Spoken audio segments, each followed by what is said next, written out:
Hello again, everyone. How's it going today? We are back for some more Lego building. This time we have the Eldorado Fortress. Do we have to search for Eldorado first before we build it? Luckily, no. I have found it for us. It is right here. So this is kind of a modern redux of the original Eldorado Fortress Lego set. Pretty similar in size from what I've seen, kind of recreating the raised base plate a bit. But I'm looking forward to building this. I was excited about it when I heard that it was coming out, and now we get to actually build it. Howdy, El Termo. How's it going? Let's go ahead and get it open. Bring the camera down here.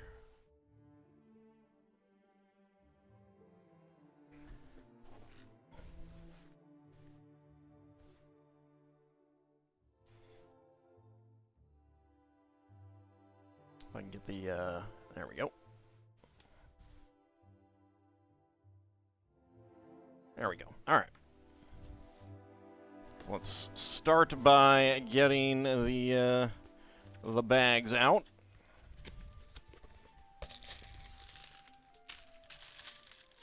So, extra parts. There's bag number 1. So that's convenient. Oop, bumped it. There's 10. There's 6. 3. Ooh, that got a little crunched. It's okay. Another 6. So we have multiple bags this time, which I thought they weren't doing by this point.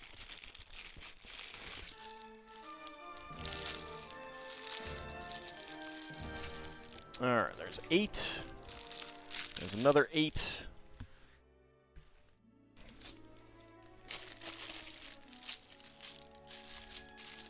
2, 4, 10.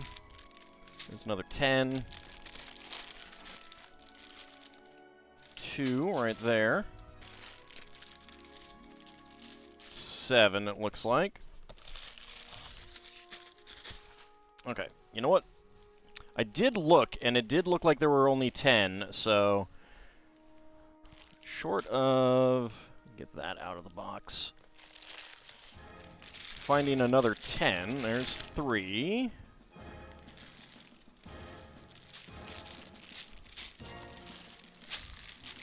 There's our 2s. There's 4.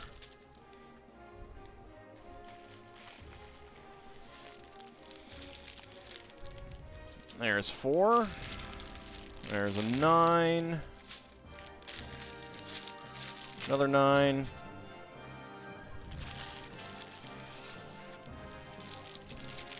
Another 1. Another 1. 5, which I don't think we've seen 5. And 6. Alright.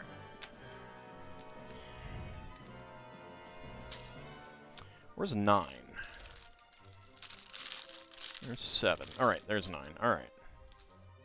What did I do with 10? There's 10. Alright, let me go ahead and get this into the box of holding.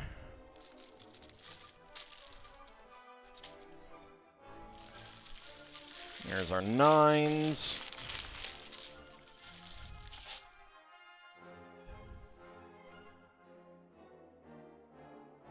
Eight. And the second 8. And 7. There's only one 7. But there are 3 6s. So that's... There's that. 1 5. Got 4. And our second 4. There's 2. There's 3. 2. And then 1. This morning you had a confusing match on Arena. Opponent had lots of creatures on the field, some powerful and lots of tokens and a token-generating stuff, yet didn't attack you. I don't know. Maybe they were worried about retaliation. Sometimes people are just bad at playing the game. Like I would be.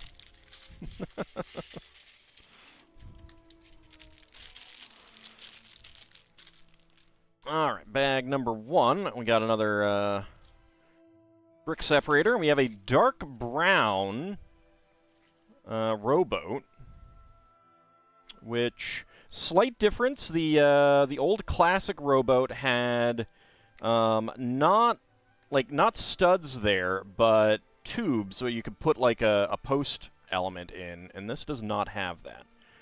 I wonder if this is a new mold and not like an older mold, because I don't know when they last were producing this rowboat. We'll put that aside for now. Put those in there as well. Some string pieces.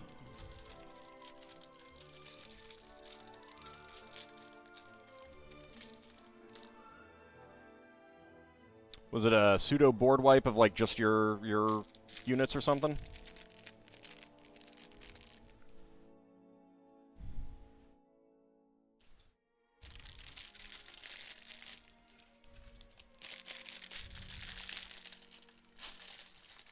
A board wipe of all your 1/1 creatures. Another string there. Just separate those out.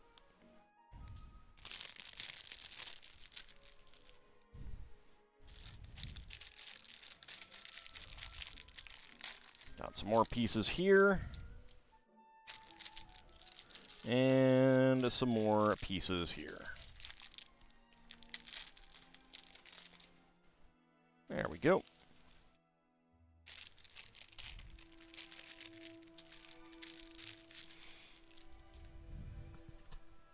Ah, but it may have been part of their strategy, but their strategy didn't work out too well.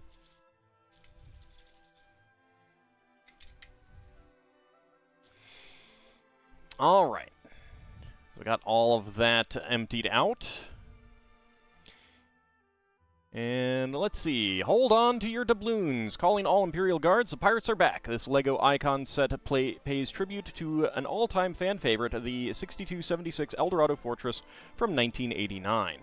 The original set brought pirate adventures to life for those looking to set sail on the high seas in pursuit of bounteous treasure. Decades later, the model is still a much-loved collector's item. We can't even imagine all the stories these characters have played out in kids' rooms ever since.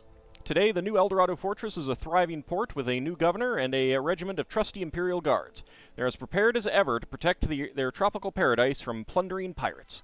From the deepest dungeons to the top of the main tower, the fortress is a treasure trove of mysteries and stories to be discovered. Hoist your anchors, set sail, and follow your compass to new adventures. The Golden Sovereign. The original set included a pirate comic book called The Golden Medallion, The Golden Sovereign, 6255, which chronicled the daring adventures of Governor Broadside and his friends and foes. The story took place on an idyllic island where the governor enjoyed a quiet life until a boisterous band of pirates showed up. The comic told the fun-filled story of Broadside's plans to keep the troublesome Captain Redbeard and his cowardly crew at bay. 6276 Eldorado Fortress from 1989. Let me go ahead and zoom in on this, because I actually did have the comic book, which I think in the US was the Golden Medallion, not the Golden Sovereign. So there is the original Eldorado Fortress there. Very similar in appearance. And then the comic book over there, which I did have. I do have it somewhere. Like, I never got rid of it. I don't know where exactly it would be, but it is somewhere. If I do find it, I will definitely pull it out and show it on a stream at some point. Then and now. Back in the day, the Eldorado Fortress was always a bit of a mystery. What was inside? How did the pirates keep escaping from the clink? What treasures were the governor's imperial guards watching over? Well, all the secrets of the Eldorado are about to be revealed. Every corner you turn, there's a new story to build. Designed as a modular set, the model opens up so you can peek inside and rearrange the fortress as much as you'd like.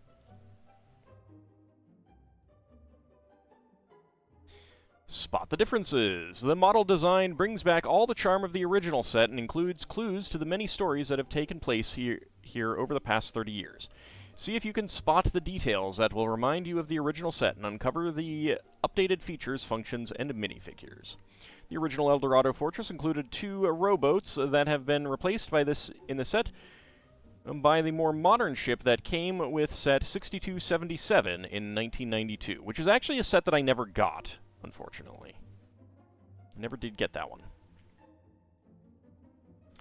Time to continue the story. The original model is a great design, and we know many adults who played with the set as kids still feel a tremendous fondness for it. We're extremely excited to invite you back for an action-packed reunion. Over the past few decades, some areas of the fortress have been clearly changed by wear, tear, and perhaps occasional encounters with pirates.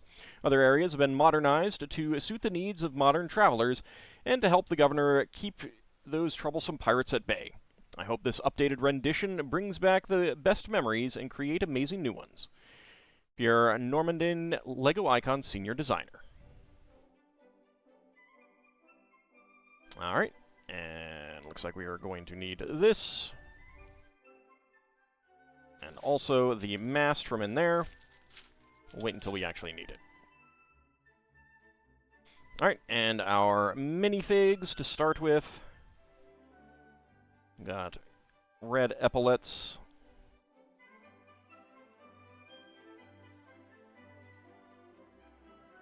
It's the wrong face. Yeah. There we go. There it is. And there we go. See, and she has the feather slot right back there, proving my point that the feather slot should always be in the back, not in the front.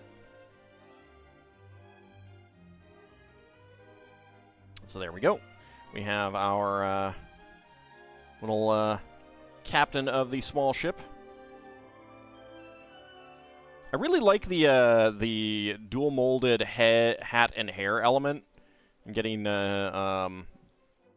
double-sided printing is also pretty nice there.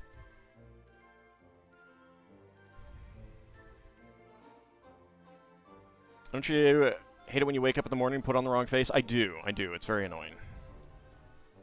Let's see. Green legs here. And there is that face, which is actually used for the captain in the pirate ship that we put together.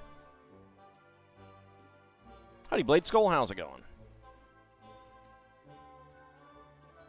So I think this is fully reusing pieces from the 3-in-1 Creator pirate ship, which is fine, because it's kind of how the normal pirates should be in a lot of these sets.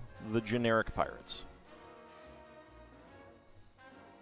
And I think this lady has a name, but I'm not sure what it is.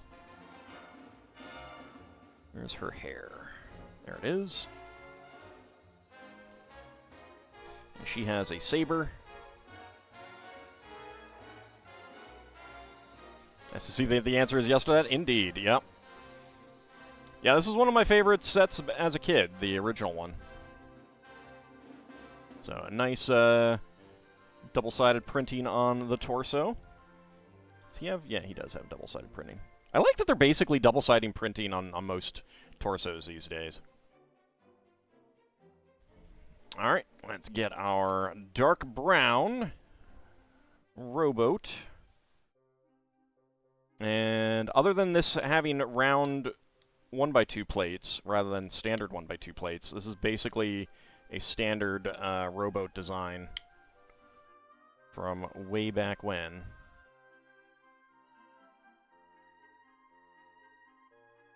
Well, I mean, it's pretty standard these days to get double-sided printing, or at least it's pretty common But obviously, you know, back when I was a kid, you never got it.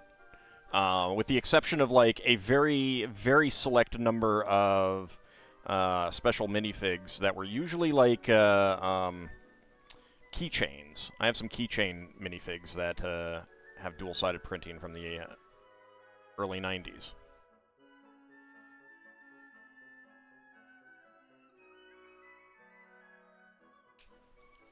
There we go.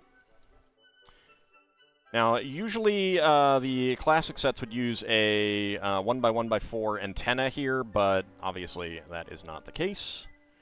But otherwise, this is basically a standard classic Pirates rowboat in all other respects.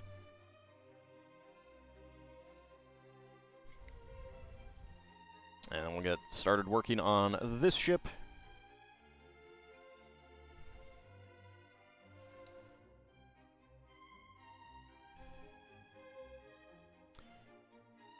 Twelve of the 1x2 to 1x2 upward brackets.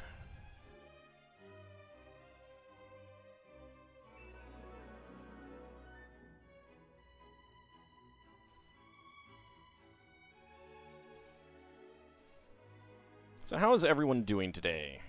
Happy that it's Friday? There was a LEGO Horizons Zero Dawn crossover game just announced, which is pretty interesting. The tall neck must have done really well. We'll see if any more sets come from that. It is kind of odd to do the game now that the tall neck has retired, but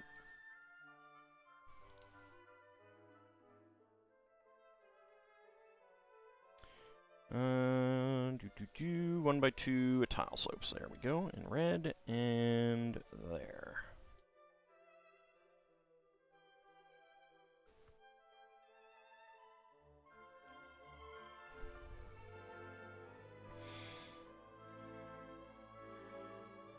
Okay, double stack of 1x2 round end plates. 1x2 to 1x4 downward bracket, and 2 1x4 plates. Tired? Well, at least it's the weekend.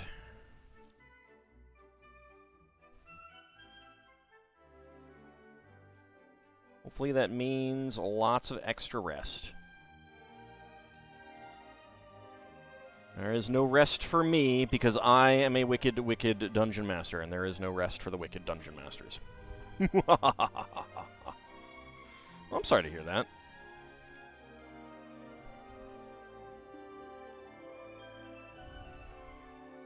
I do know the feeling.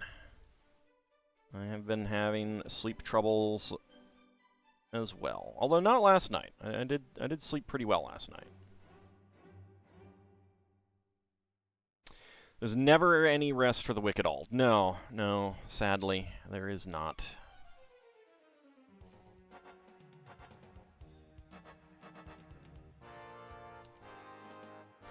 Just gotta keep plugging away at torturing the players. Slept way too much the last couple days. Well, hopefully it was at least good sleep. Alright, 1x3 tile. And 1x3 tile.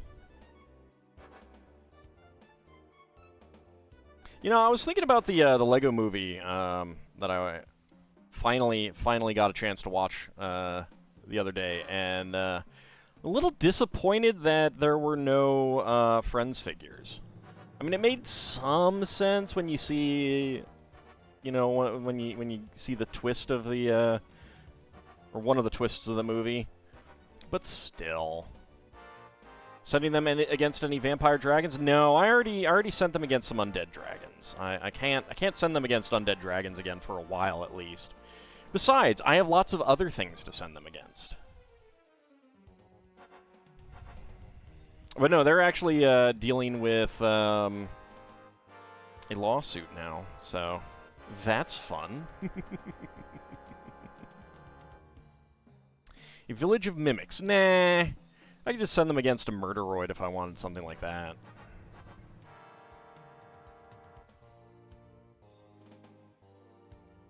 There we go.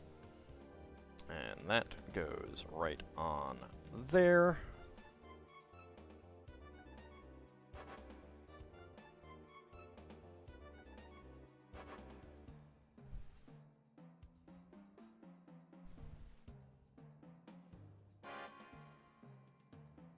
Honestly, Unikitty being in there was quite a twist of the movie. One of the things that I enjoyed doing was, like, being like, hey, that part hasn't been made in a while. What's it doing in here?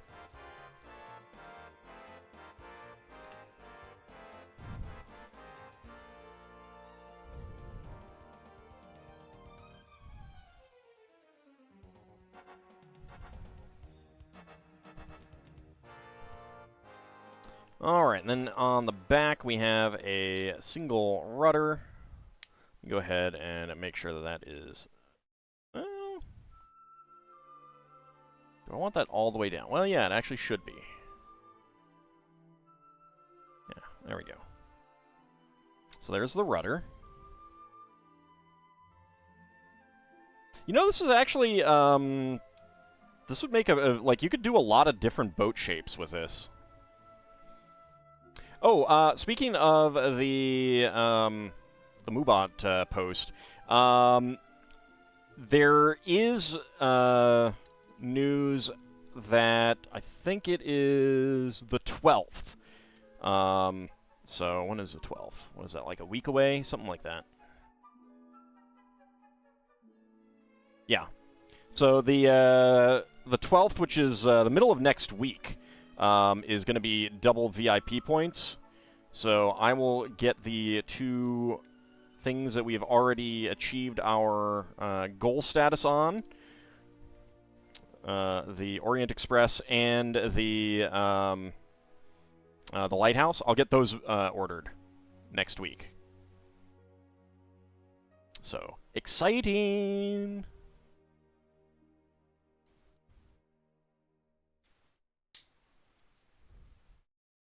There we go. Another 1x6 and a 4x4. So also, if you have been thinking about ordering some Lego, next week is a good time to do so, because double VIP points. Yep. And it's supposed to be on anything.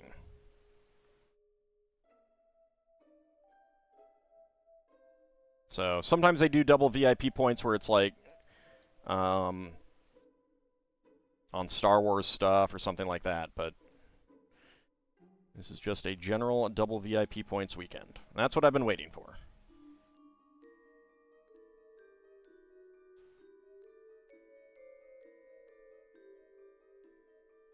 Might you suppose are the only sets I don't have cameoed in the... So, no, they came out with some of that stuff as actual Lego sets, and I think I picked up one of those. Like, it was kind of interesting near the end of the movie. I was like, oh, so that's where all these sets are from.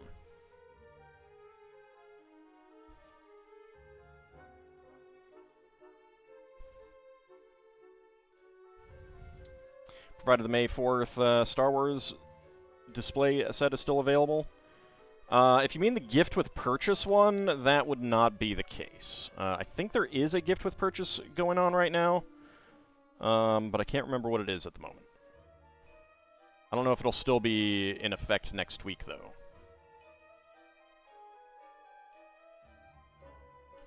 Sometimes they have good gifts with purchase with double VIP points. Sometimes they don't. There's a really nice Jules Verne gift with purchase that's going to be, like, the week after.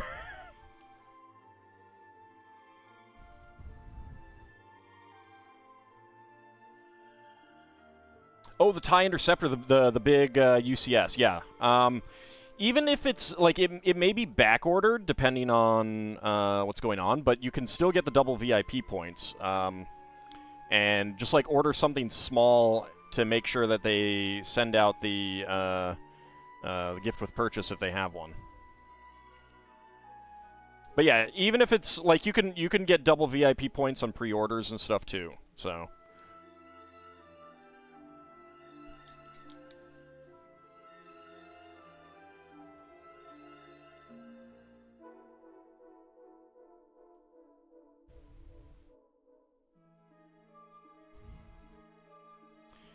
That up there.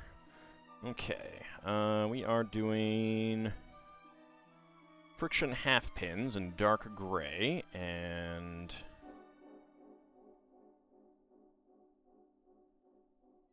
one by beams. There we go. For some little tiny cannons on the back.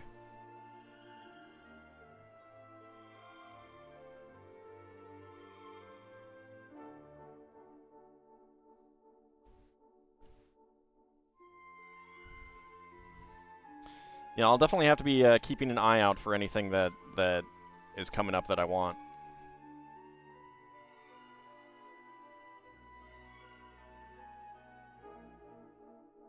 Okay, 2x8 and 1x2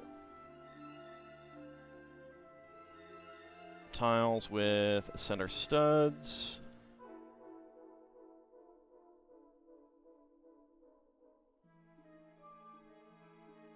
I also posted on the Discord a picture of the upcoming Bumblebee Lego set, Transformers Bumblebee Lego set. Similar to the Optimus Prime one.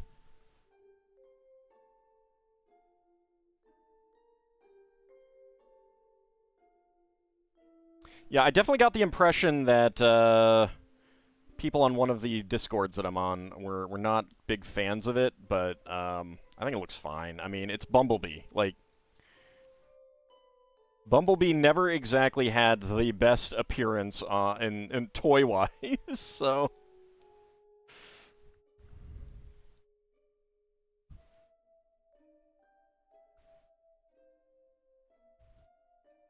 Yeah, that's fair.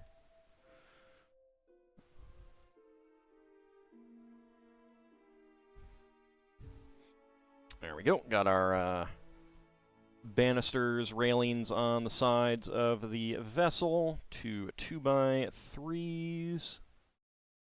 Is just right there.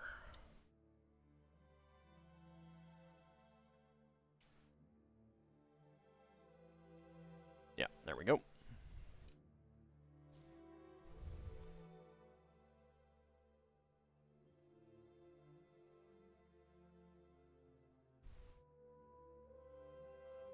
And 2x4. There we go. It'll be interesting if they do more like that. Like, they do now have a pretty solid relationship with Hasbro. I wonder if there's any other Hasbro properties that they might do. I don't really know what else Hasbro has.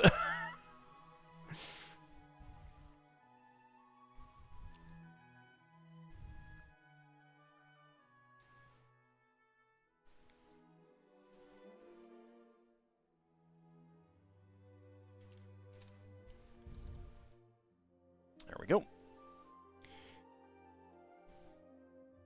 Okay. And we need some 1x3 arches. Excuse me. That's true. Magic the Gathering. I don't know what they would do with that, though.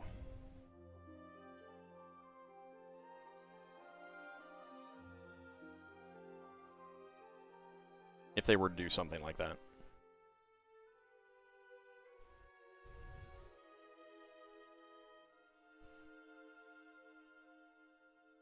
Yeah, I mean, like... At least with the D&D, you got, like, build up, you know, a location that feels D&D-like, that tavern with the ruins and the tower and the dungeon and stuff like that. I don't know what you'd do Magic the Gathering-wise.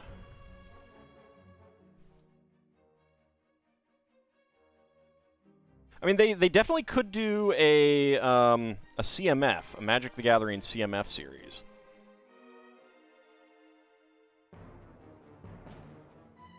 That could be interesting. More opportunity for interesting castle-related, fantasy-related minifigs, that's for sure.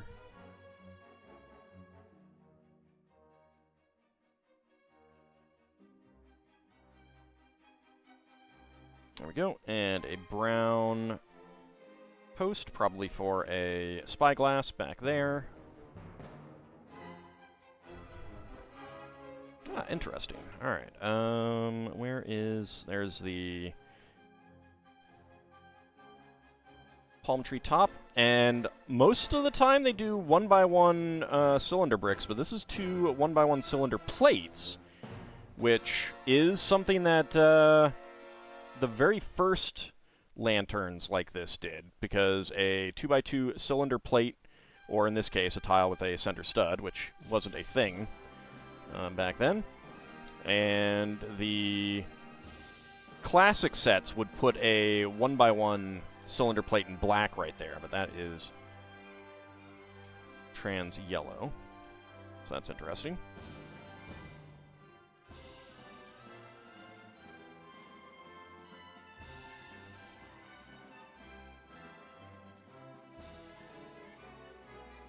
Yeah, I mean, they'd basically want to do either play sets or display sets.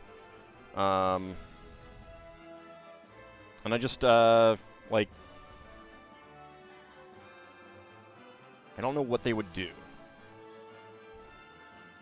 I mean, having, like, modular dungeon geomorph things could have been a really cool thing that LEGO would do, but it doesn't, it's not, it's a kind of a play thing rather than a display thing.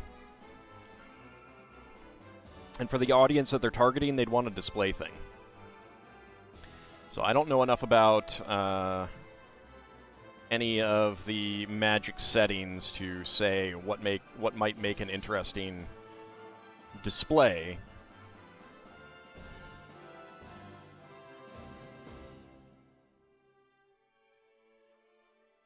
And there we go. We have our ship's wheel on here.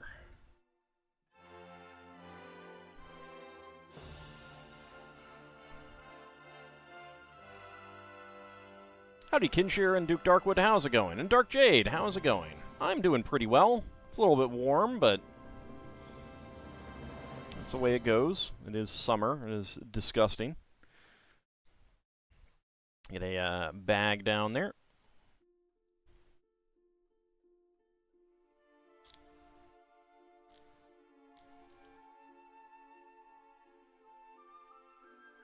Finished rebuilding Orthanc last night. Nice. Congratulations.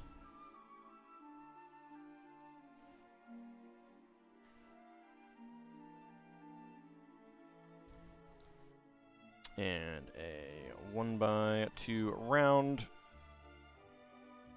end plate. And that, I'm pretty sure, is going to go right on there. Yep.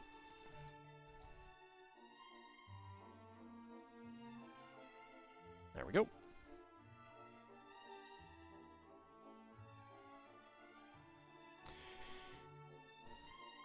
Alright.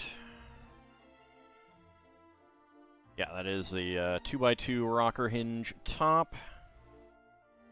And the bracket. Tomorrow, Sunday, you're going to be starting the tower. That will tower over it all. Well, as I was saying, there was news that double VIP points are coming, so I will be making an order of the things that we have achieved, the goals that we have achieved so far. So I'm pretty excited for that. Sure, if Lego and Hasbro really wanted to, they could make a few Magic the Gathering Lego sets and pump out lots of Planeswalker minifigs. Well, the big thing would be whether Lego thinks that that would sell, and of course whether Hasbro thinks that it would sell and would be asking a reasonable amount based on how much they think it would sell. Like, it would... Again, like, I could see a CMF series. I could see a display model, but it would have to be like a display model, and I just don't know what is famous enough in Magic the Gathering to do something like that. I don't know that Magic the Gathering would be something that would work as a generic display model like we got for the D&D thing was. You don't think you're going to be making a large Lego purchase for at least a couple months? That's fair. That is fair. Lego does like doing these double VIP points on to not coincide with brand new sets. Actually, you know what? Now that I think about it, I just realized it might actually be July, not June. Let me look. I just had this sudden thing. No, June 12th to June 16th. Okay. June 12th to June 16th.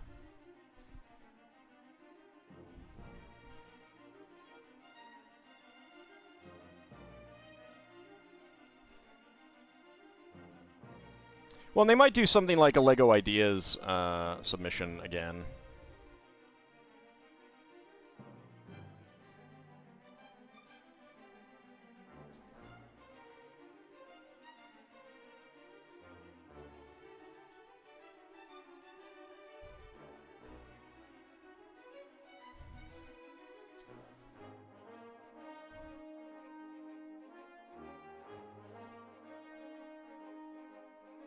I should still go back and try to finish up my my idea for a dice tower, even if it would never actually get made. I don't think that LEGO would particularly be interested in doing a dice tower, but I had a neat idea, and I should still work on it.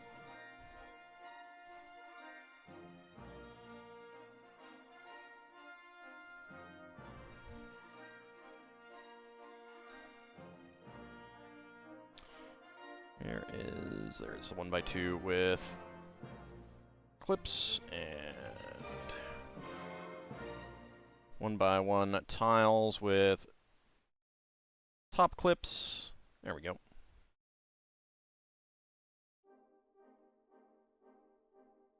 The radio, yeah.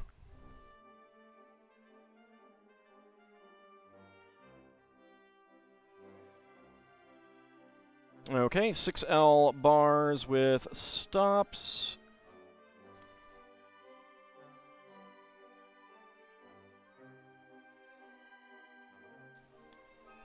There we go. And this on the front.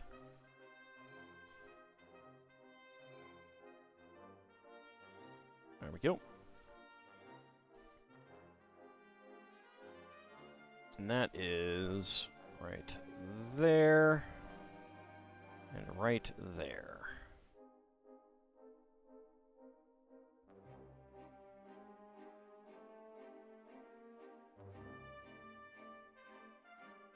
There we go. So kind of a raised bow banister type thing.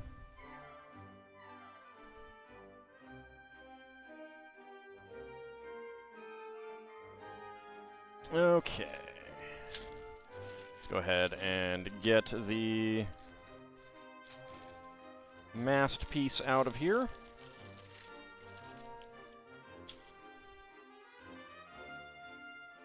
Which is a pretty interesting piece comparing it to, like, the old mast elements.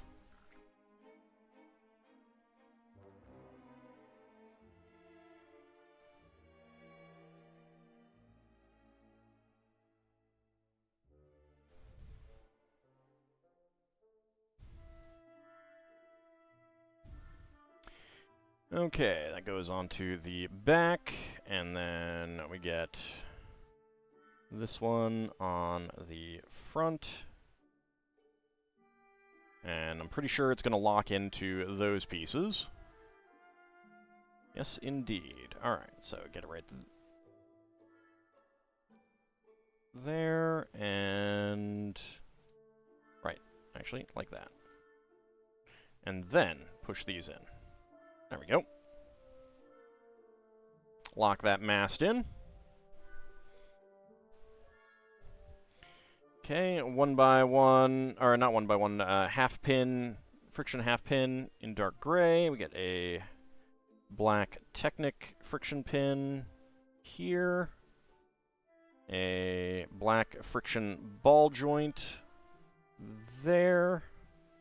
And there. And a yellow 1x1 plate with clip right there.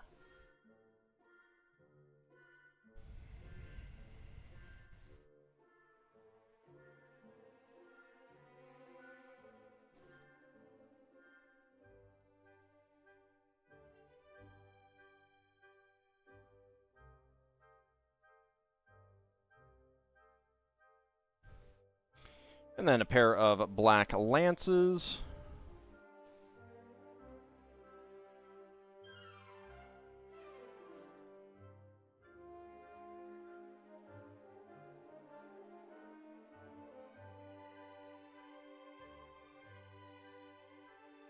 Okay, that's about even. Clip that on there. And then do another one up top.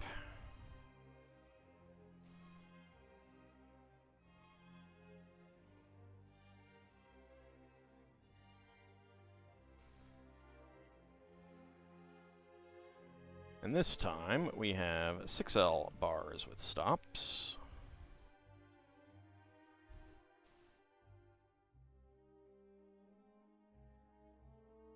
There we go.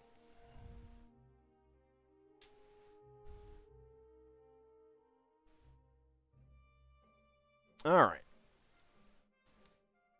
And open up our little envelope here.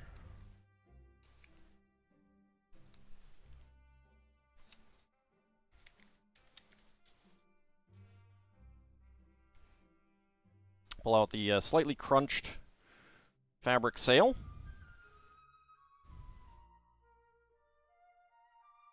Slide it on all the way down there.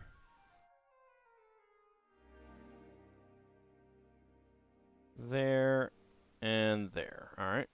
Get it roughly centered. And 2 tan 1x1 cylinder plates with hollow studs. Get them pushed on to that. So the sail cannot come off now. Never realized how weird the Byzantine Empire is in CK2? What do you mean by weird?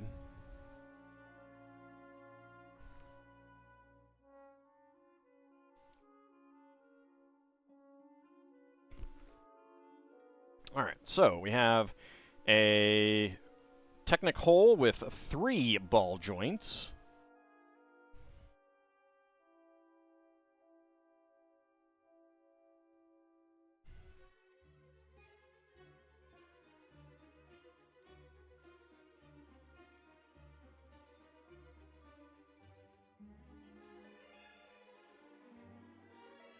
Okay, another, let's see, it is supposed to go that way. So these pieces, ooh,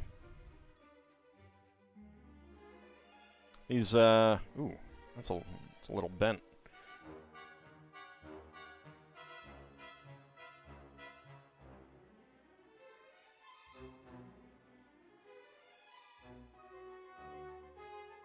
It's a little curved. That's unfortunate. So these pieces were actually originally for like sailboards. So it would go in there. You'd actually have the 6L bar with stop, and you'd do this through it, and then attach a plastic sail to it for a sailboard. It's a pretty neat element, actually. Yeah, the Viceroyalty thing can be a pain in the butt to deal with. And it does kind of limit expansion if you don't just give out the duchies. And then transfer them under kingdoms. Because if you give out Viceroyalties and then have them...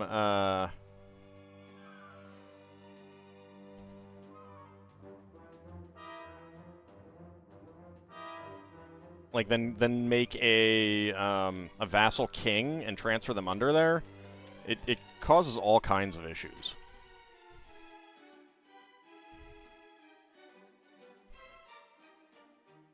Alright, here we have our sail. I don't know why the sail itself has a copyright printing on it. It's a little weird.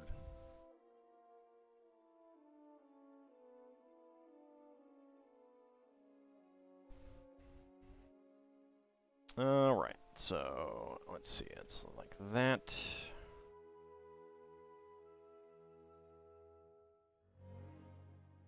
that actually going to fit over that?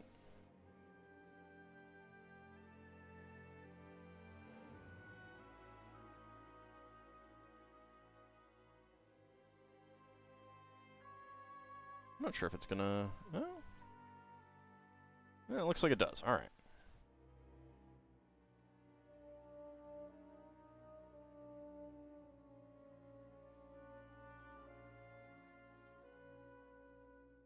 There we go. And pop it in there. Pop it in there.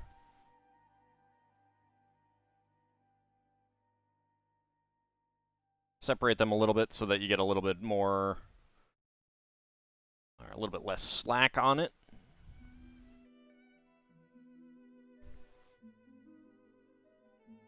Turn our ship around. And stick that right in there.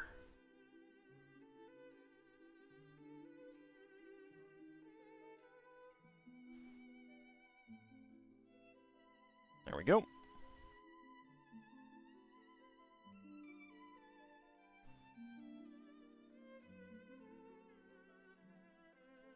All right, these actually go down this way. There we go. Okay. Then we take one of these.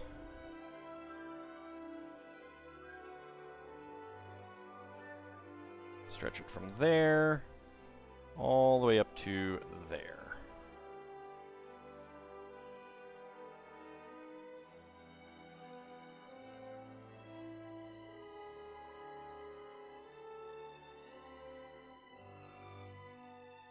There we go.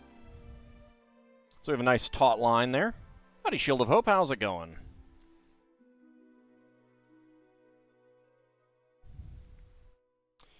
Alright, and then we get a classic castle pair of colors here. Yellow and red.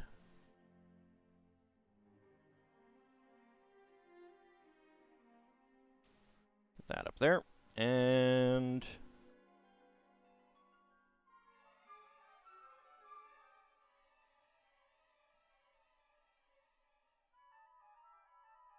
another pair of clips. Alright, then the long line.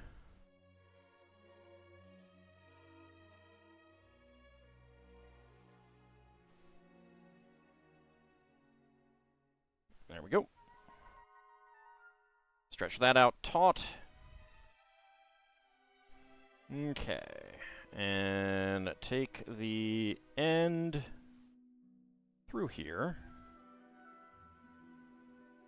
It's a baby boat. Such a small boat compared to the other two. Yeah, it is. It is a little on the small side. It's very similar to the one in one of the the pirate sets, though. And I do actually really like it.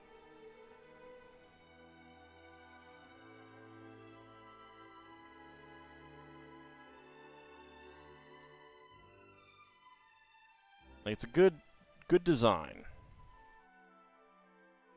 Selective compression, indeed. Alright, so...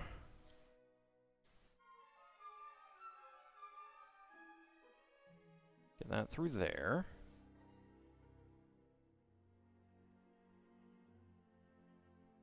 That through there. That through there. There we go.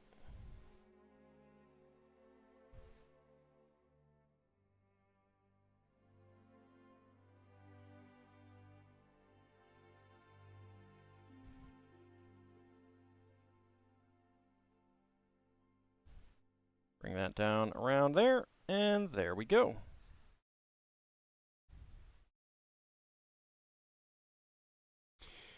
The original set featured 2 rowboats. Well, times have changed, even for pirates, so larger ships can now dock at the pier. So here we go.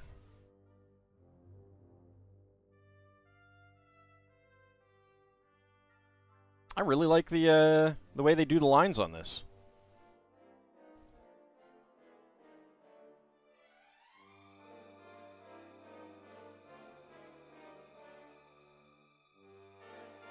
And I think that this is basically the same design that was on the original sail, although that was probably white. So, very, very cool. Let's go ahead and get our captain there at her wheel. There we go. We have an extra short line.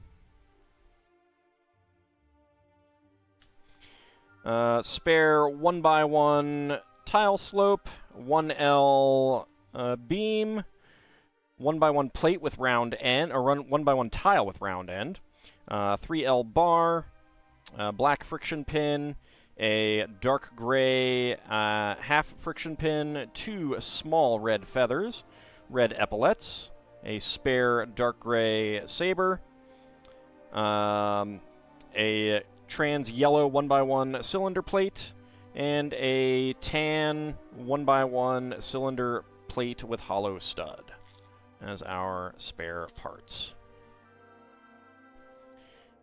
And then we'll go ahead and get our pirates here on the rowboat.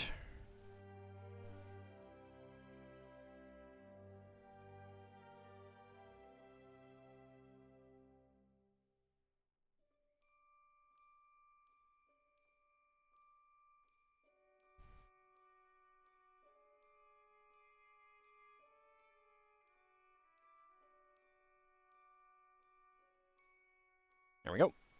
Get the oars in the oar locks. And she should probably not stand. There we go. Commanding her her scurvy dog to do the rowing.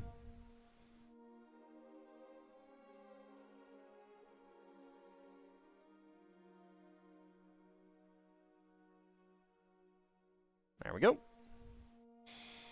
Okay. So I think that that is actually it for that booklet. Yes, it is. How is Stardew treating me? It's treating me okay. It would be nice if it would let me have some of the luck that I want.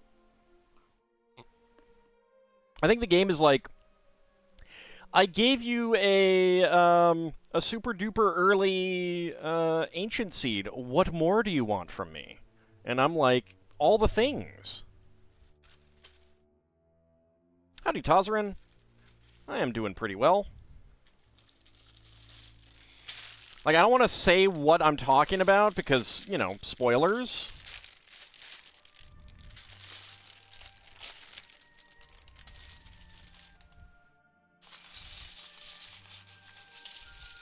But I will say this. I was very tempted to restart a day literally at the end of the day, but I couldn't.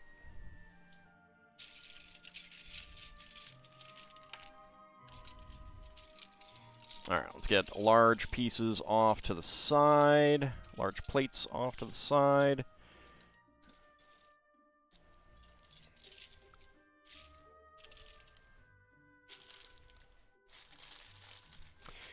Just woke up from a nap. Well, I hope it was a good nap. Hope you're feeling rested and refreshed.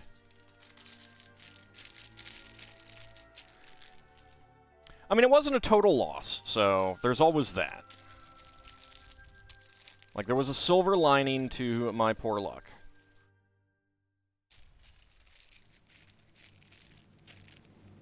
You didn't know people built Lego on Twitch? Some people do. Some people definitely do. I definitely, like, I didn't look to see if anyone did it when I started. I figured people did. I just decided to go. Alright. Feel super groggy. Oh, I hate that. I hate that. It's the worst feeling. It's one reason why I don't take naps very often, because I always feel that way.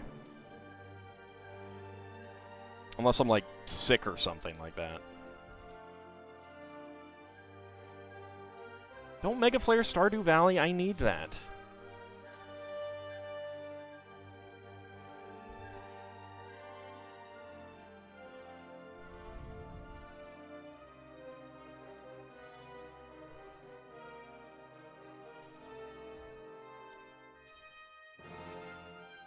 So the interesting thing about this set is basically doing a brick-built, raised base plate.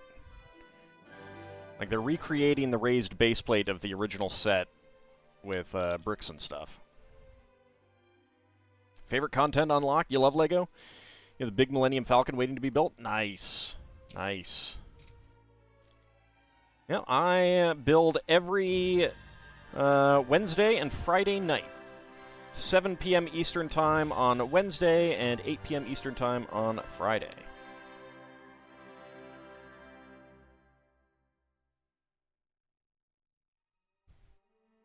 I do not have that Millennium Falcon, though.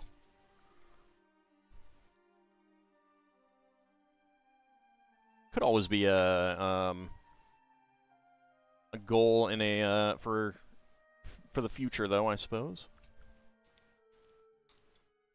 There's a lot of these corner slopes, which is really nice. I love these corner slopes. What's the damage area of a meteor swarm? Is it enough to destroy the town in Stardew?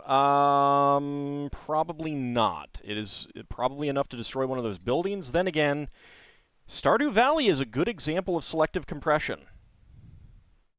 Things are bigger on the inside than the outside.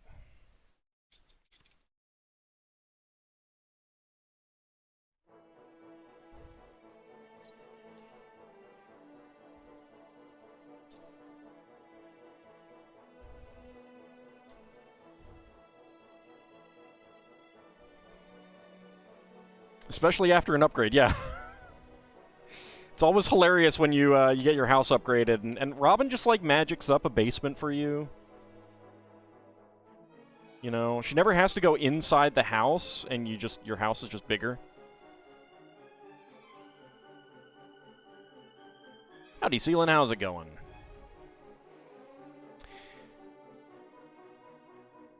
Alright, we have a container, 2x2x2 container. Let's get a lid, 1x2 plate with center stud, and a letter to go inside there. A hidden letter? Whom could it be from? Who can solve this mystery? Well, no one will, because we are closing it up.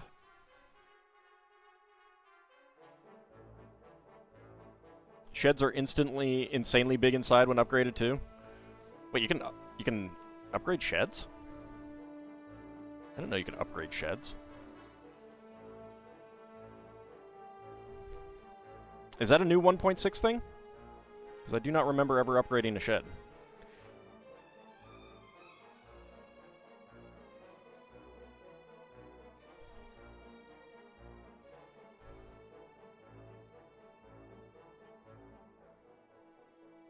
Well, I am very much a Lego purist. Have been since I was a child. And someone gave me Tycho Super Blocks, and I was just like, what the heck is this shit?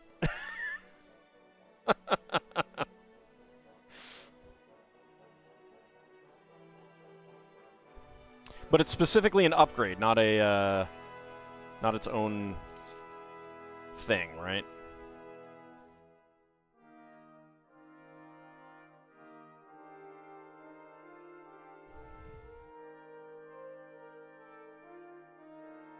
Because I haven't built a shed yet, so that would be one reason why I might not have seen that. Has to be put on an existing shed. Alrighty. Maybe I'll do one of these days.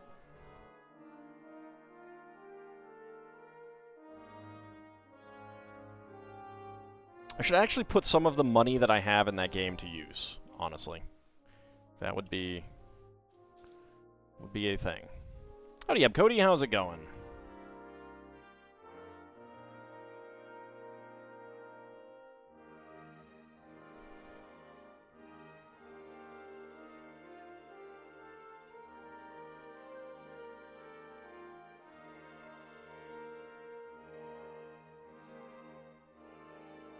Yeah, but only the center of those the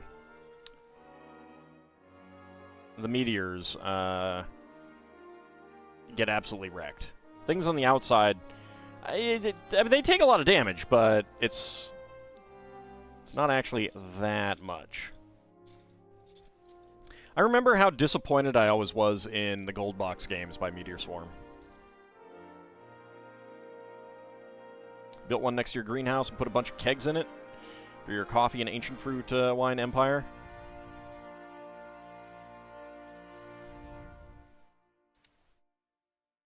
Yeah, I mean, I've certainly done it before, but I haven't gotten to that point yet,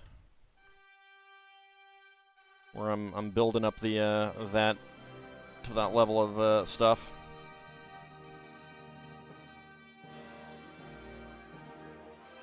Ew, dirty keyboard.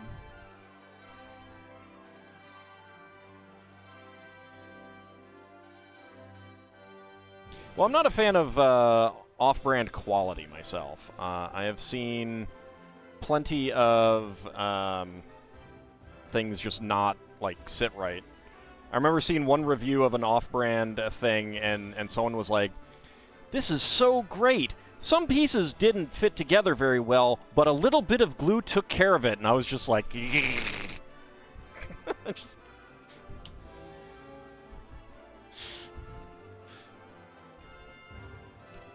Just, you know, slight hemorrhage.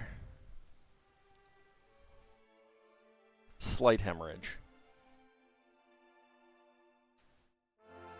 So, did you know that you can technically kill someone with Mage Hand? Well, I don't know what Mage Hand is, so... No, I didn't know that.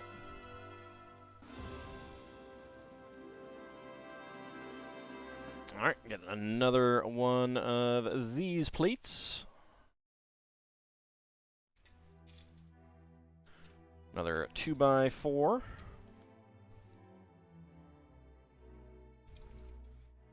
Dang, this has a lot of corner slopes. I love it.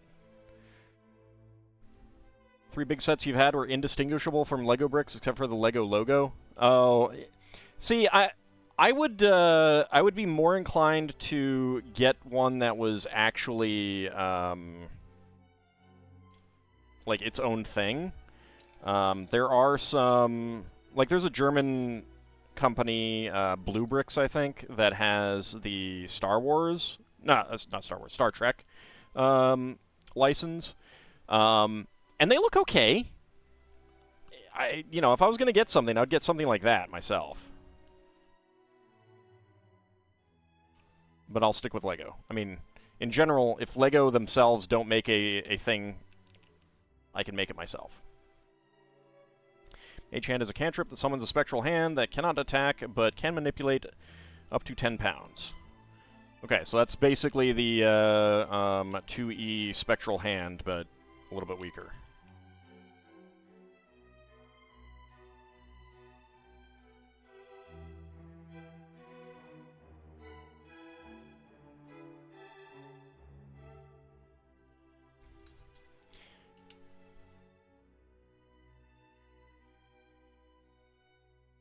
Well, the problem is that, like, while the patent on a 2x4 brick may have expired, that,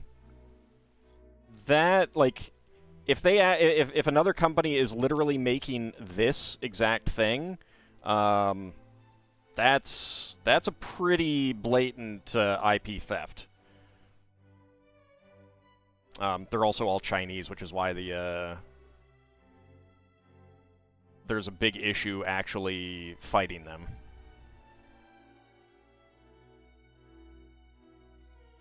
The only off-brand Lego you ever had was the Lego adapter panels for your Ramagon set you had as a kid.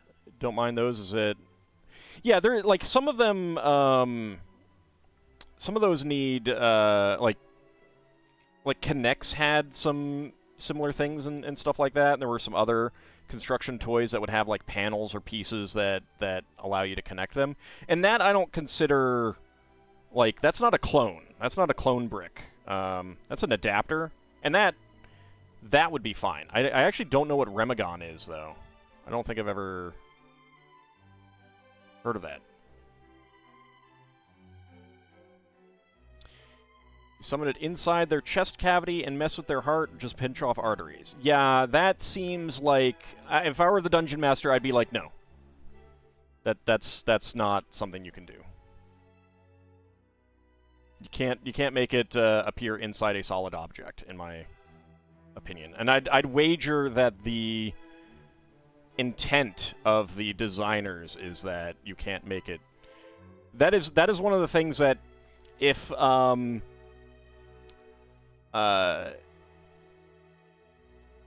it doesn't say you can summon it inside a solid object, then you cannot summon it inside a solid object, in my opinion. I don't think that's one of those things that you need to specify.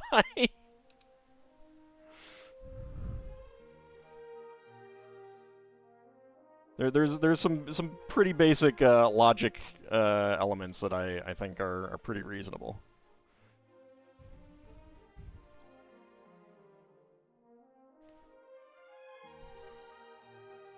Summon some German chocolate cake we'll place inside stomach. No, don't do it, Mad Martin. I'll save you from that German chocolate cake. You'll thank me someday. Maybe not today, maybe not tomorrow, but someday.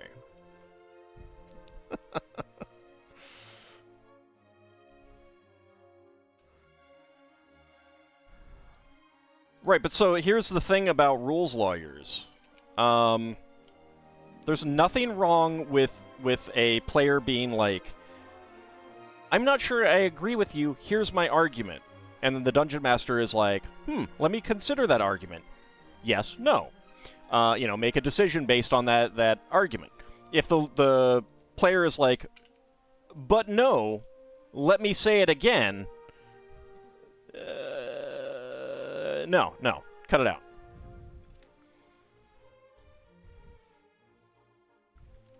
Nothing wrong with a player being like, I don't agree, here's my argument why, and then, Dungeon Master considering that and then deciding again. But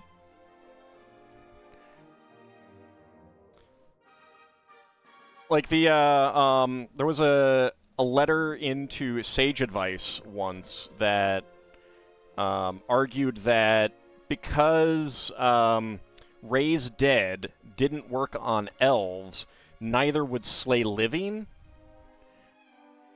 Because Slay Living doesn't actually specify what it works on, but here's the thing, it's Slay Living.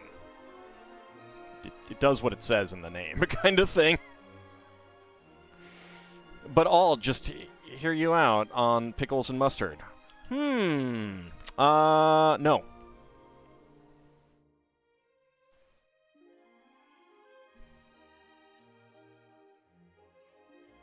Many rules lawyers are thinly disguised munchkins. Yes. Like, there's nothing wrong with the good rules lawyer who is like, I have thought about this interaction, and here's my argument. Like an actual lawyer would do. Actually, that goes there. There's a big problem with those who are like, no, but this would give me an advantage with this very weird arcane interpretation that is clearly not what the designers would have wanted. Ergo, it should be correct. And they can go away.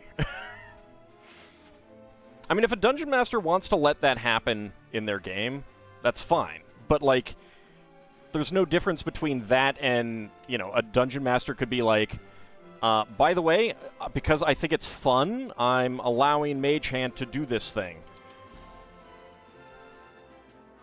Like, if a Dungeon Master is just like, I let this thing happen because I like it, I think it makes for a more interesting game. Nothing wrong with that. That's perfectly fine. But if a Dungeon Master is like, oh boy, I can't argue with your unassailable logic that Mage Hand can be summoned inside someone's body because it doesn't say it can't be, that person's not a good Dungeon Master.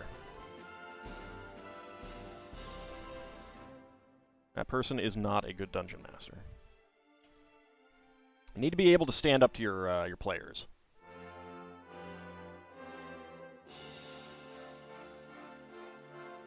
And be ready to basically say, I'm the Dungeon Master here. I don't care if you disagree with me. I'm making a ruling. This is how it works in my game. I'll give it some more thought after the game, or something like that, you know? Well, yeah, but even if they, like... And yeah, I mean, obviously, if you let it, then the monsters should be able to do the same thing, but... You know, and again, it's like, if you're the Dungeon Master and you're like, by the way, heads up, you can do this, and I'm letting you know because the monsters might do it to you. It's, you know, I mean, you're forewarned.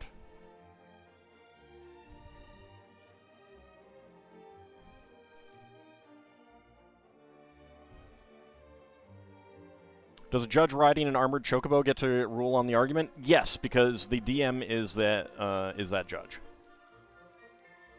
There's a reason why one of the early non-TSR companies that put out Dungeons & Dragons material was called Judges Guild. Because that's what a Dungeon Master is. They're a judge. A referee. And howdy, Young Hammerand. How's it going? The rules lawyer often hates the idea of the killer OP move being used on their characters. Oh, yeah. Yeah, they want to be able to do it on the enemy. And not have it done on their own character.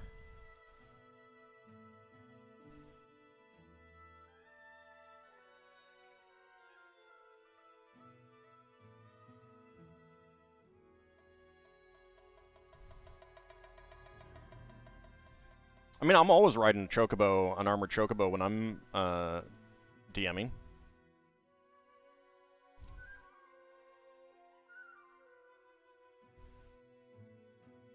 Alda also thinks they are juries and executioners, too. Well, no. I doubt it, partly because I don't think he works for Wizards of the Coast anymore. He did do Sage Advice through part of 3E at least, but I don't know that he went beyond that. And I know there's a lot of people who do not like his Sage Advice stuff. I don't always agree with it, but I still think that the majority of it is correct.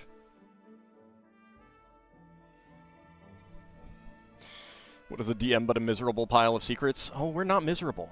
You know, except when the players, like, get around our sweet, sweet plans to murderize them. I mean, we would never do that.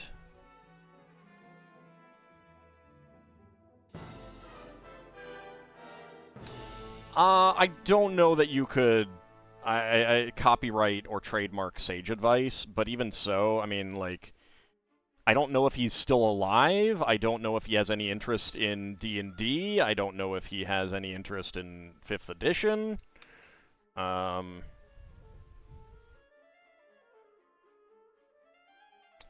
the best picture of a Ramagan set you could find in the toy chest. Let me go take a look at that.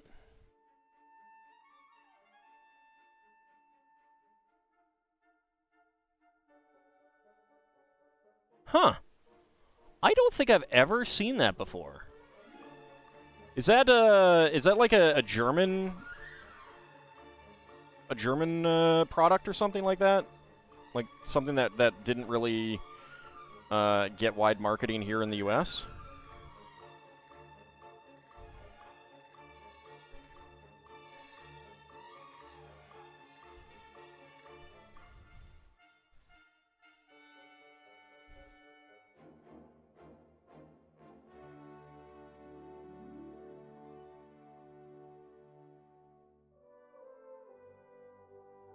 Because I've never seen anything like that before.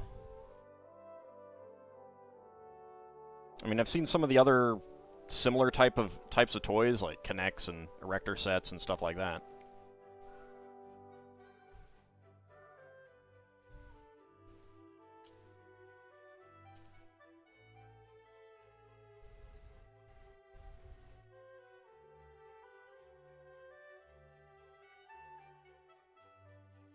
Your mother gave you the set off of CVN, the predecessor to QVC. Ah, okay. Wikipedia has this as the last project that they know of anyway. He did in 2015. He agreed to write scenarios for the Kickstarter Dungeon of the Day, Megaton Games production. Yeah, I mean, he might be working at some other company right now, just kind of low-key or something like that. I don't know.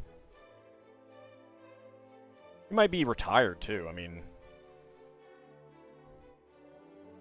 he certainly was with Wizards of the Coast and TSR and Wizards of the Coast for a while.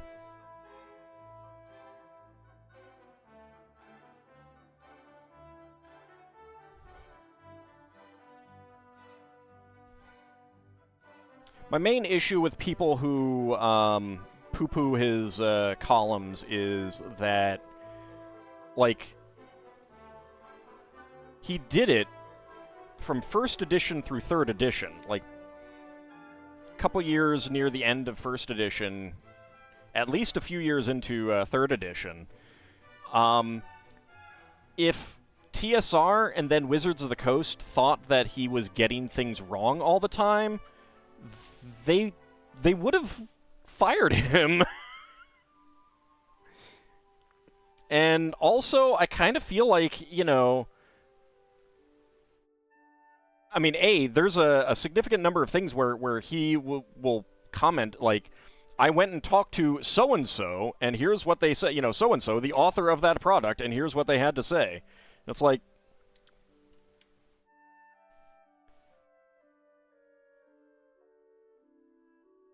I don't understand. No, that is dark green down here. All right. Like, I think it's just people don't like the way that, you know, he was ruling, and so they decided, I'm going to make up excuses why I don't need to listen to him. When you don't need an excuse, you can just be like, I don't really care what the official line is, so I'm going to do it my way. There's nothing wrong with that.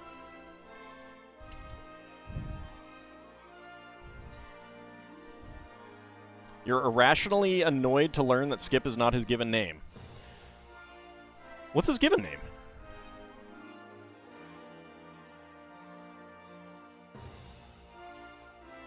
You have 101,110 pickles?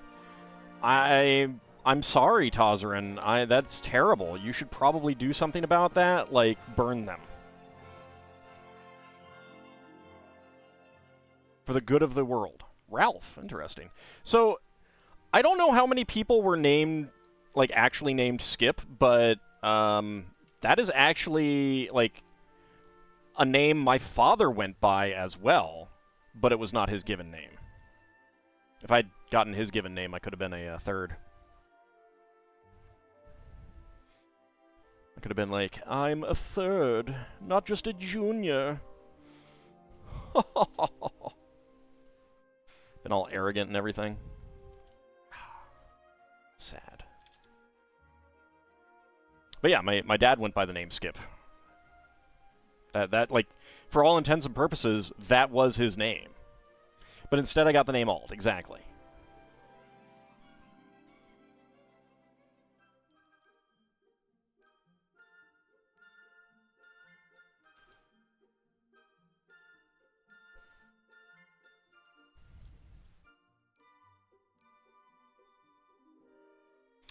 Pickles are superior to ham? I think you might be sick. Might be ill. Quote from the second edition D&D AD&D DM's Guide. Take the time to have fun with the AD&D rules. Add, create, expand, and extrapolate. Don't just let the game sit there, and don't become a rules lawyer worrying about each piddly little detail. If you can't figure out the answer, make it up. And whatever you do, don't fall into the trap of believing these rules are complete. They are not. You cannot sit back and let the rulebooks do everything for you. Yes, exactly. And the thing is like... They're, like... I'm of the opinion that you should understand what the rules say before you before you decide to go another way. Like, there's a big difference between, yes, I know the rules say that elves can only get up to 10th level in this, but I let them gain unlimited levels. Versus, no, I don't, like, I believe the rules say that elves can't get up to that, you know? It's like, there's a big, big difference in those two statements. Kind of thing.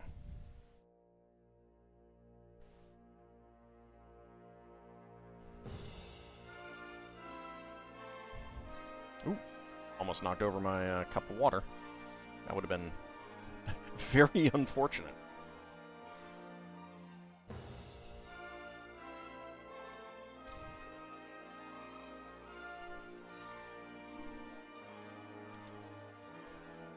Like, understanding what the rules actually say gives you an understanding of why they do what they do and stuff like that. And I am pretty sure I missed someplace to put a 1x1 tile slope.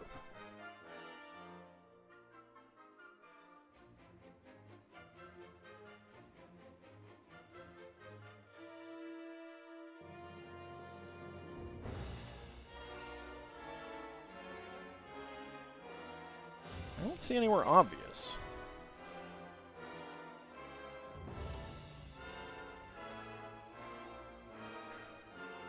Alright, 1x1 tile slopes, where do you go?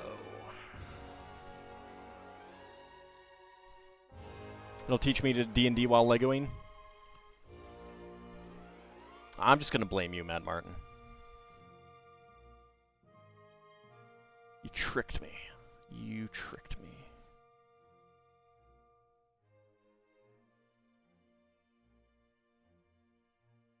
Yeah, got that one in there.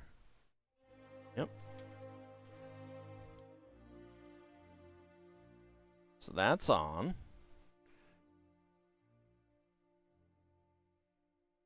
One there. Yep.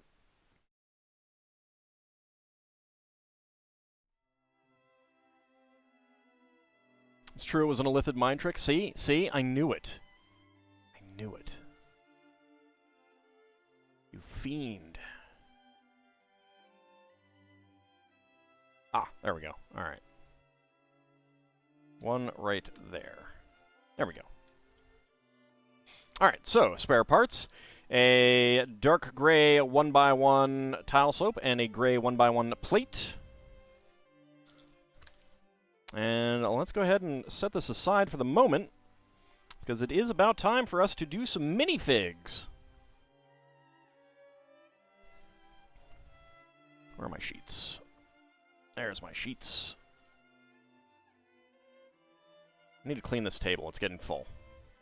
Alright. Starting with that.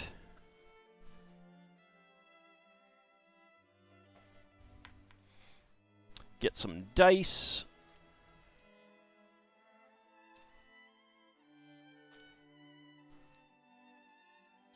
Alright. D6 time. Alright, so 2. So we're looking at the first column. D20. That'll be 4. 1, 2, 3, and 4. Alright.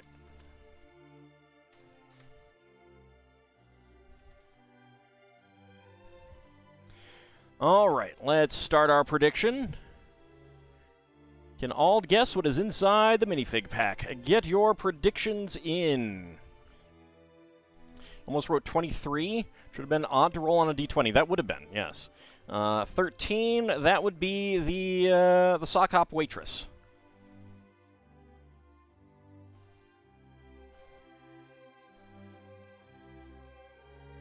Well, Mad Martin, it is only a matter of time before we get illithid minifigs. Sealand also rolled a 13. Let me see what I got. Did suffer an attack of brittle brown when rebuilding the Orthak? Oh. That's unfortunate. That's a 20. I need to re-roll. That is a 15. That is a Bobby. Cody got a 6. So that would be the Gingerbread Man.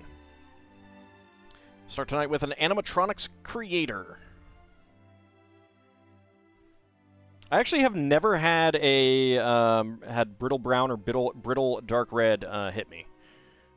So got 50 seconds to go. Get your predictions in.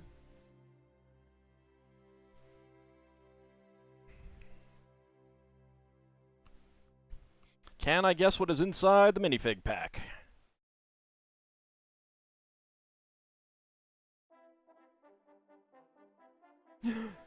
Little Bunny forgot to say Minotaur. Oh no!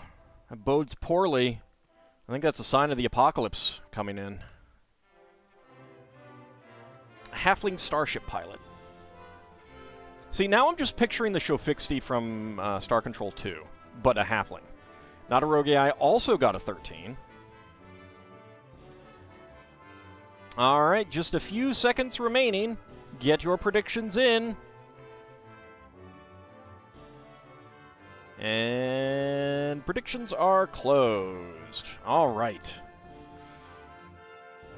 A Centaur Pizzeria owner, huh? Okay. And go.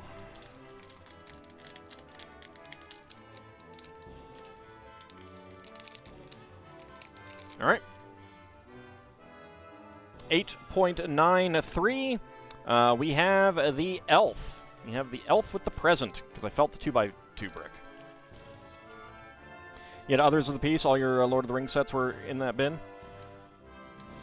Well, you could always just get some from a, pick-a-brick order, too.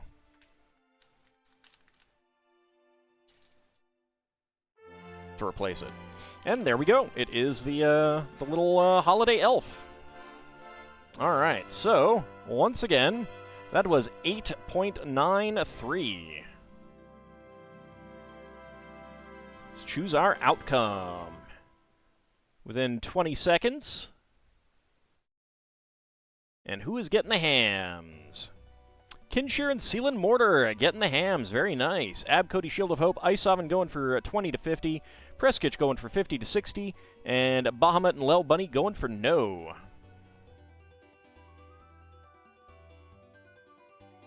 Is the elf hoping to appease pirates with a gift? Maybe. Maybe.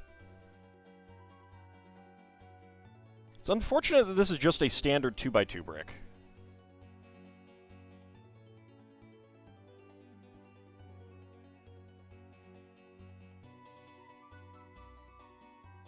This little elf needs some braces, too.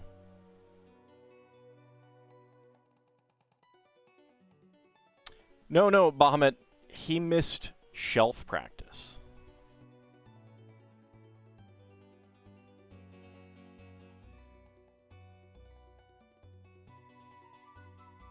And he has a little teddy bear. As always, the Company of the Broken Sword thanks everyone who predicted incorrectly for their generous donation to the Emergency Critical Assistance Fund. Indeed.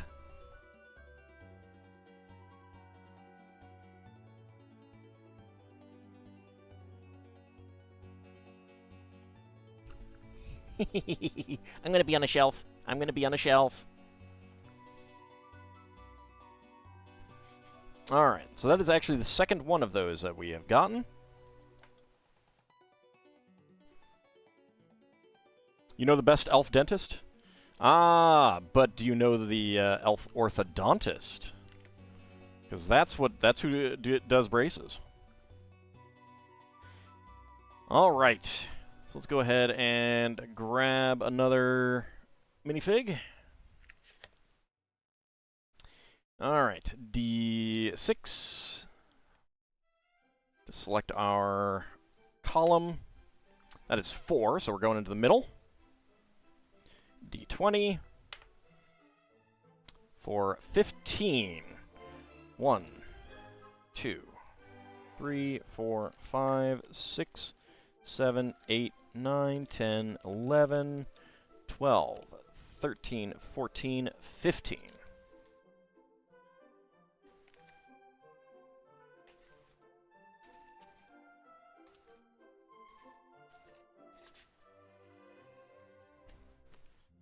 Alright, get back up there.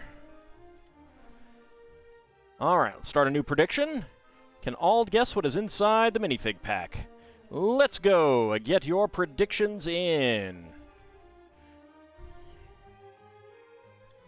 So let's see what we are getting.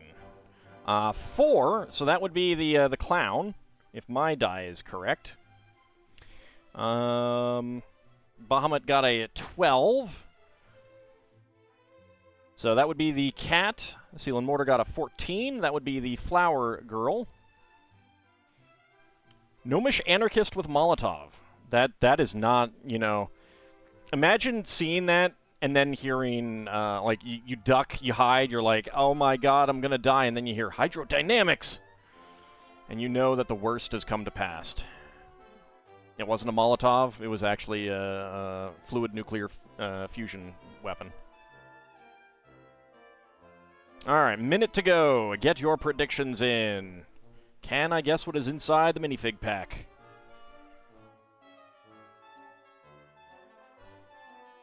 A Centaur swim teacher, huh? A Minotaur animatronics show tape creator, writer, voice actor, mixer. Multi-talented. 40 seconds to go. Get your predictions in. Can I guess what is inside the minifig pack?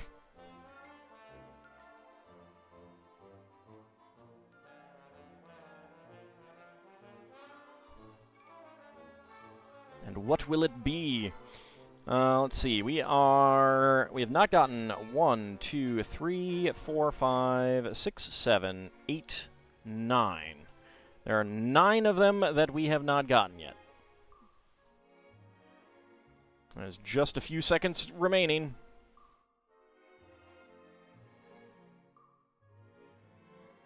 And predictions are closed. I don't know. I mean, we got full employment right now. You know, you could probably specialize.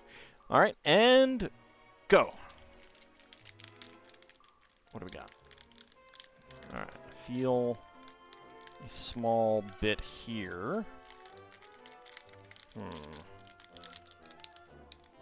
It's got to be a head. What is that? I cannot feel what that part is. Need to shift some things around. That doesn't help me.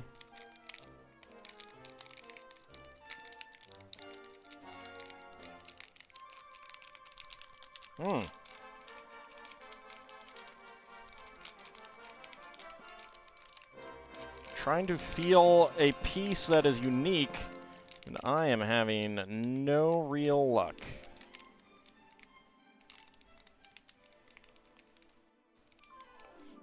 Alright, well, I actually don't know. I have not been able to feel a good piece. Time's just about up. I'm going to go with the cat, because I think I feel something soft and flexible. So I think we're looking at, like, a tail piece. But I'm not sure.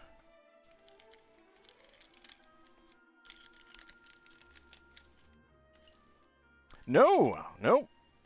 That's what I was feeling. Oh, I did not know that. All right. All right.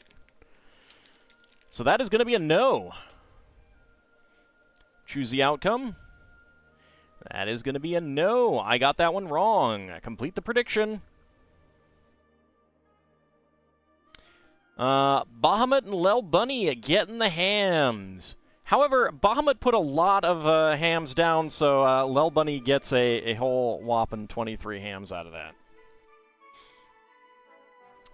Kinshir and Seal and Mortar going for within 20 seconds. Abcody, Isovan, and Anghamron going for 20 to 50. Preskitch and Shield of Hope going for 50 to 60. But it was a no.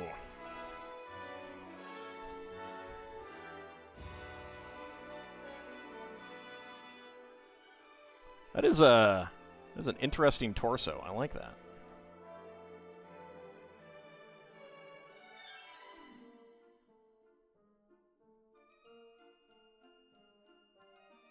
So I was right in that I was feeling some soft, flexible elements, but I was wrong on what exactly I was feeling.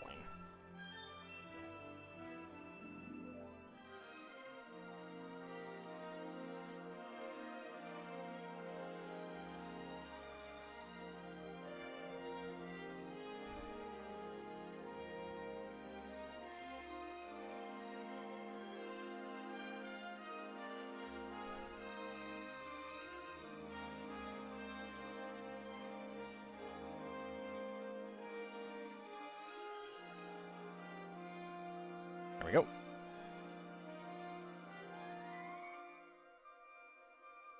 Oh, this is all soft plastic. And then his cowboy hat. Probably should turn it around that way. He's got a horsey costume. That is an adorable little horse element.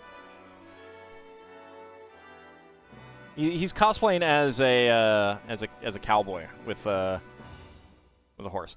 Now, I will say, like, unfortunately, because of the way that this works, is like that's really, really flexible there.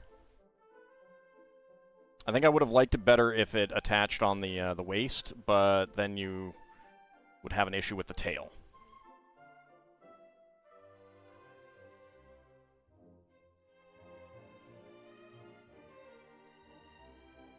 All right, we'll do that.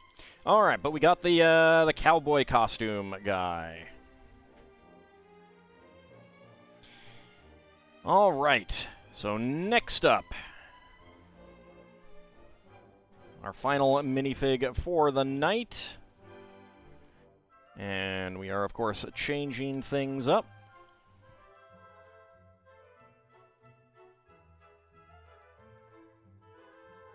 All right, so 1, 2, 3, 4, 5, 6. All right, 3, so we're going for the top.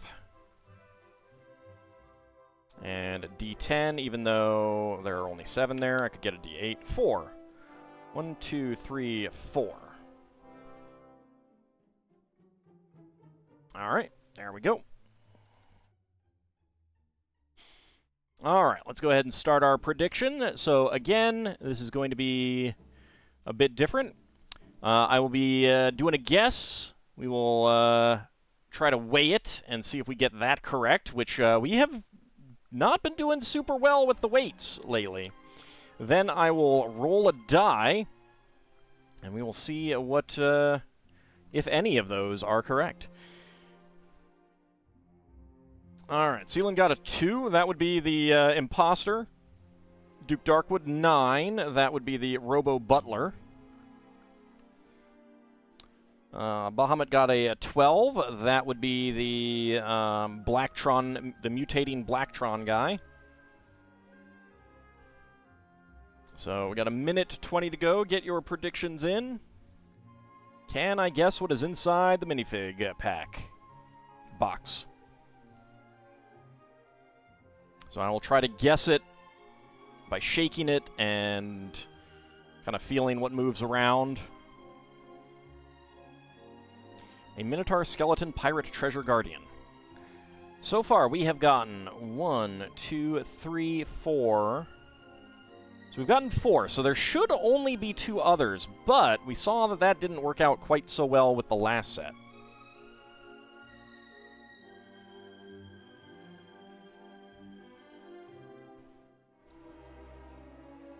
That's fine, Duke Darkwood. You can always put down small wagers like Lel Bunny does, hoping that they eventually pay off. That the last payoff will be the payoff that takes you home. A Centaur asteroid mining operator. Alright, about 15 seconds remaining. Get your predictions in. Can I guess what is inside the minifig box?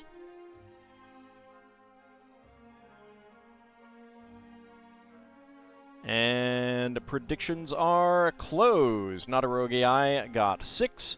That would be the nurse.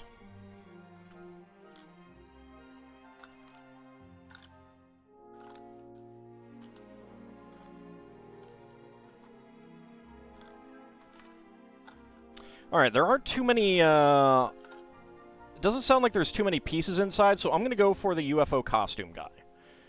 So that's what I am going to guess. Let's see what the die says.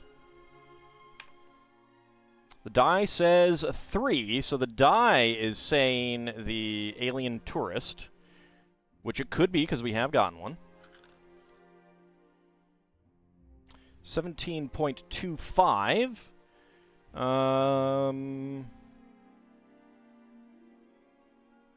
So 17.5 for that guy, 17.1 for her. It's too much for the alien tourist, but that's pretty close to the Orion guy. So I'm gonna say that that is. Yeah, but the numbers have been off. How have the numbers been off before? I'm trying to remember if they've been under or over. I can't remember. Can't remember if they've been under or over. I think the numbers in that thing have been heavier. So yeah, I'm still gonna go with the Orion for the weight. All right, so I guessed the UFO guy. Weight is Orion, and the die says the alien tourist. So let's go ahead and use the app and see what it shows. Should have gotten that up before.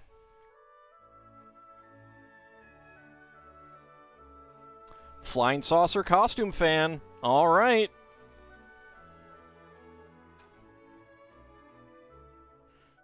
So it looks like my guess was correct.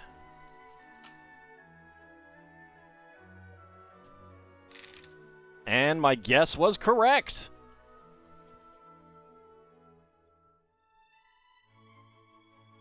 Yes.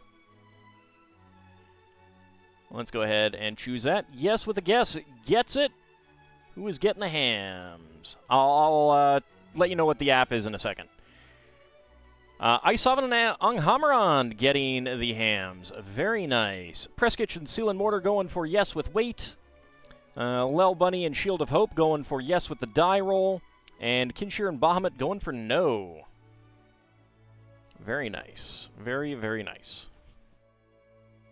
So yeah, the app is OMG Bricks.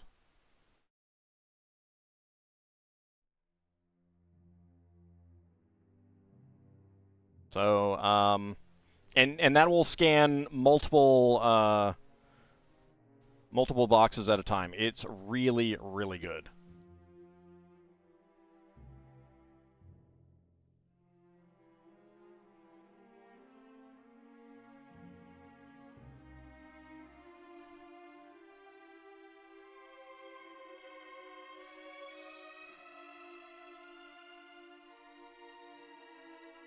That's fine. I've used a different app before, and I like this one a lot better. Well, I used a website before. All right, so we got another UFO costume guy. I do like the star pattern, and it matches the plate. And there's of course the Earth and the Moon on his backside. All right, so that is our second of him. There we go. Put our dice away. And put all of our other accoutrements away.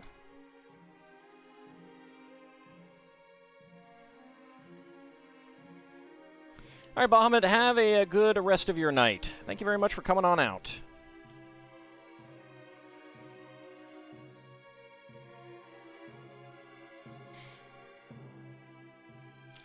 Oh, but he has such a nice backside. All right, we'll do one more bag before the end of the stream, I think.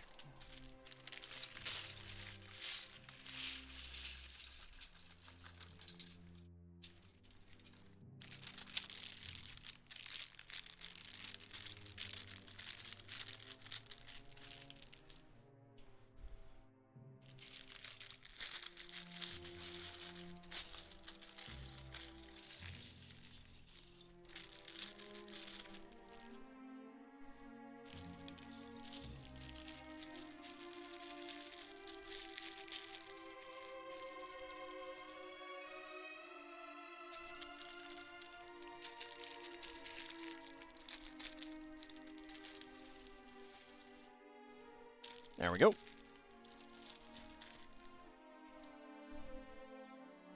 Alright, so large plates, put aside.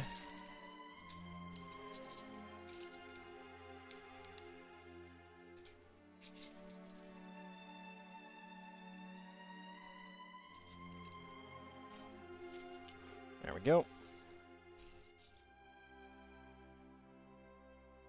I'll figure out where to put that part in a moment. Okay.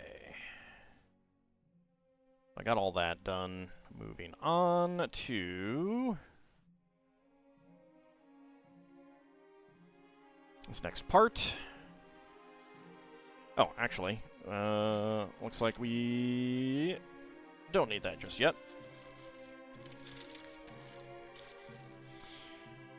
Alright. Take that, get a corner in here.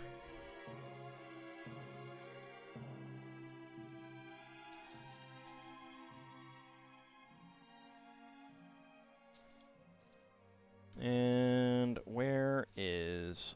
There we go. Get the 1x2 with round ends and bars. Log brick. And a tile slope. There we go.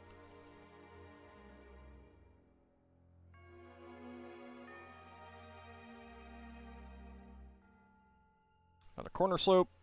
2 1x1s with clips. Did the original have a base piece? Yeah, it had a raised base plate.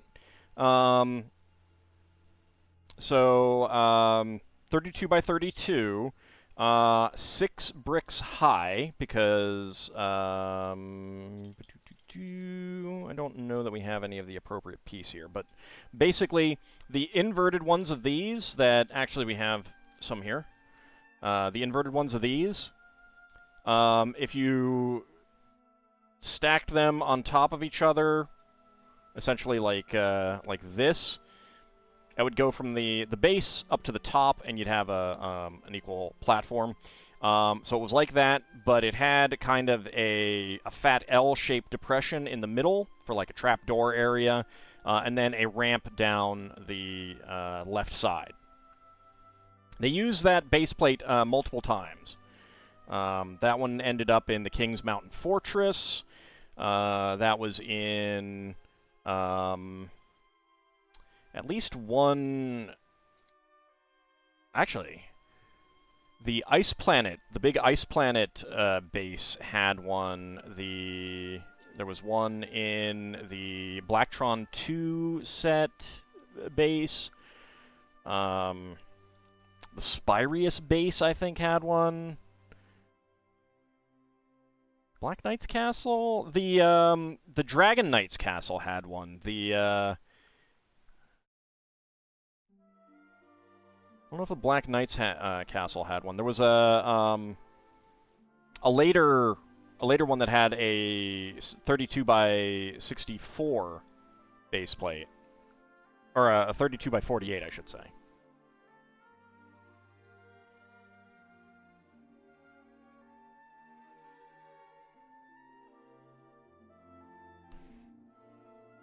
Yeah, I have a few of those. I don't have all of them, though.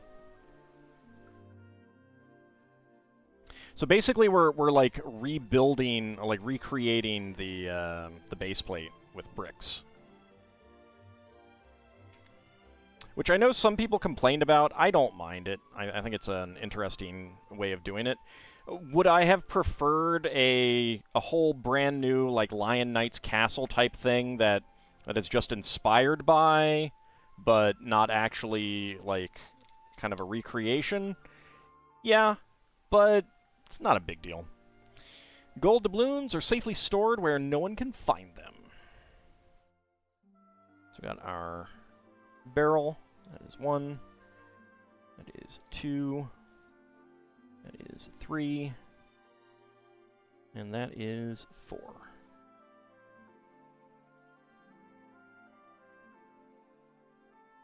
Inside the dragon? Well, no. Gold isn't that tasty. Ham is better. But gold can be fun to sleep on.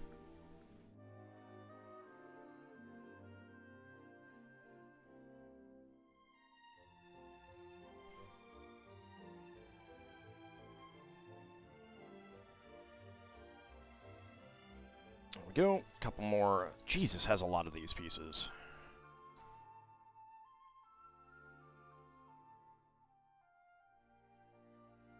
You know what? I am curious. We had the inventory here. 91! Good lord, 91! That is crazy. That's great, actually. If this set ever goes on sale, I'm probably gonna pick some up. Because that would be like, this is an amazing parts pack.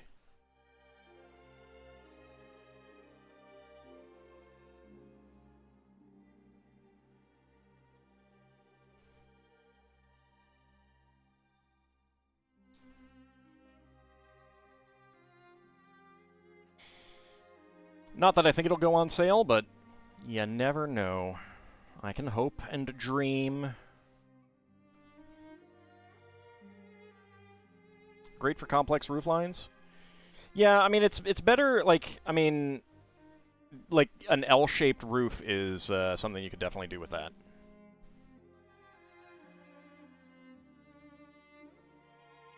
"90-degree plates? You mean the corner plates?" 74 1x2 log bricks.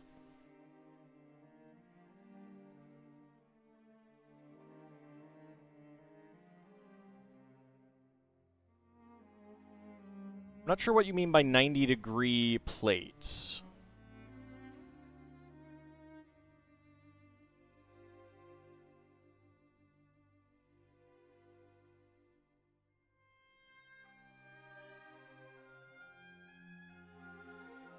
Oh, the side studs. Yeah. Let's see. We had... doesn't look like there's a whole lot of gray or dark gray ones. 4 1x2 to 2x2 upward, 1 1x2 to 1x2 downward, both in gray. 5 of the brackets in black, 2 more in black. There was a lot of white ones on the boat. 12 of the 1x2 to 1x2 upward brackets. Yeah. These types of pieces, but just that. 1x2 to 1x2 upward. Always nice to have parts to change directions. Yes. Side stud, aka snot construction, is wonderful. Studs not on top. There's a lot of great pieces for that these days, too.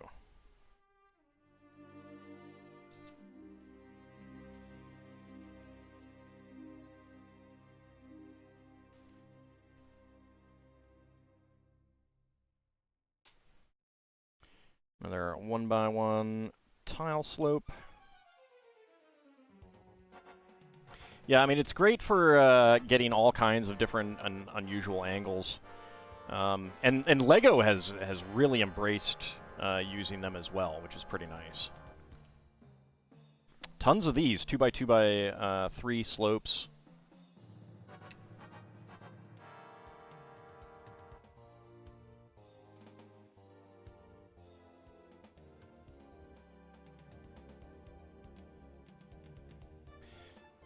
Let's see, we have a dark brown lightsaber hilt, black 1x1 cylinder plate, and a trans orange flame for a little torch.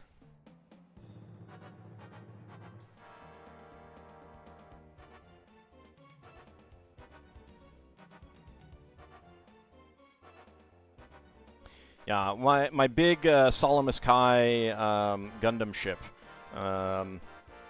has the not the whole sides, but a significant portion of the sides using side studs.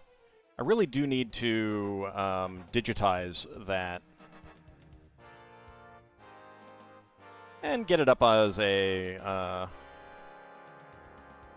as an ideas submission.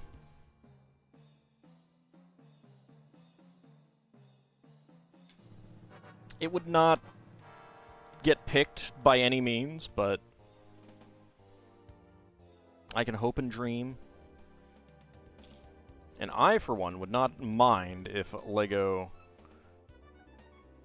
didn't have it exactly as I designed it, either. Alright, where's the 1x3 slope? There it is.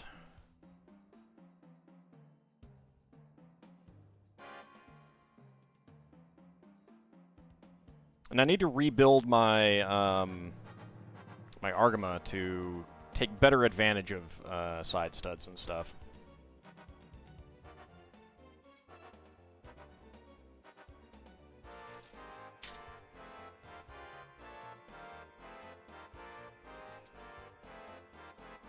There we go.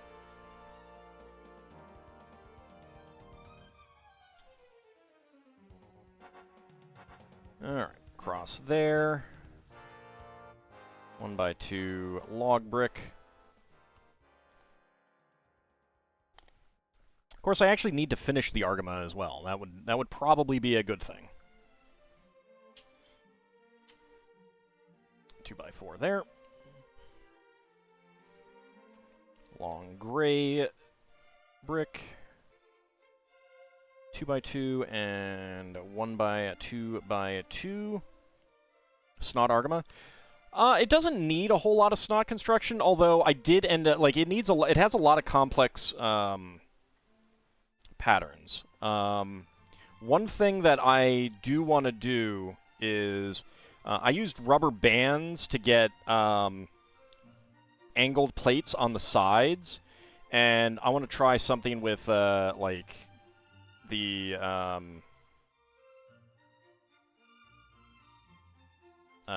ball joint pieces that Lego's been doing.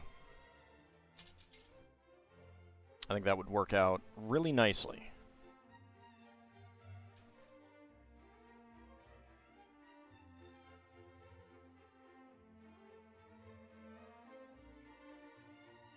Oops. That actually goes right there. And we get another one of these in here.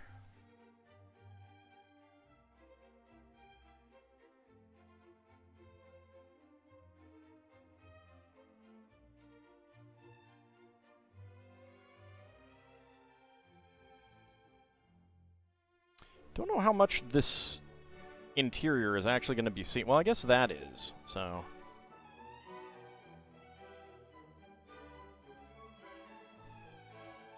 I don't know why they used a 1x2 tile here rather than like a 2x2 or something like that. It feels a little bit odd.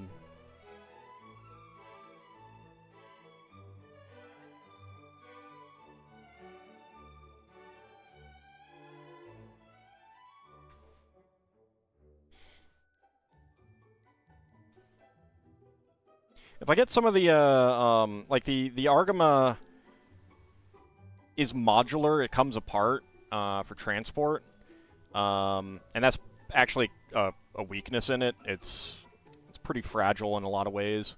The Salamis Kai is really solid.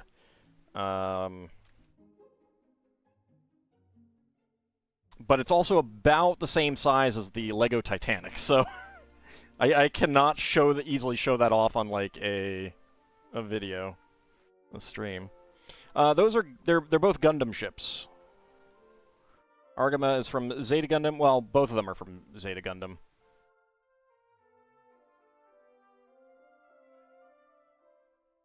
I see why they use the 1x2 tiles now. Alright. Understood.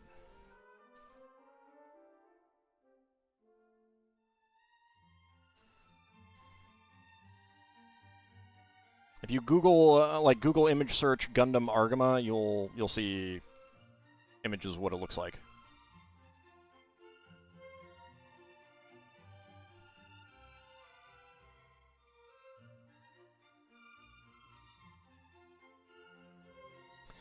Alright, now we need some other brackets, and there we go.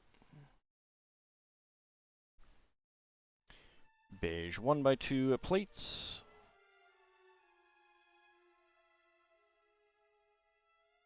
And ball joint sockets.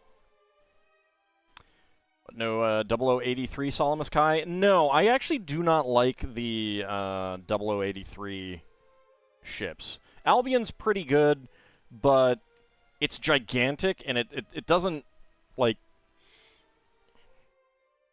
doesn't really fit the other Pegasus class ships in appearance.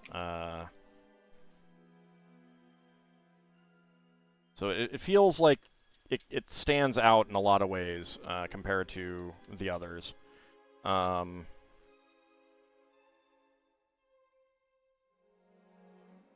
So I'm not a big fan of... 0083 in general is not a great series. It's not a great series.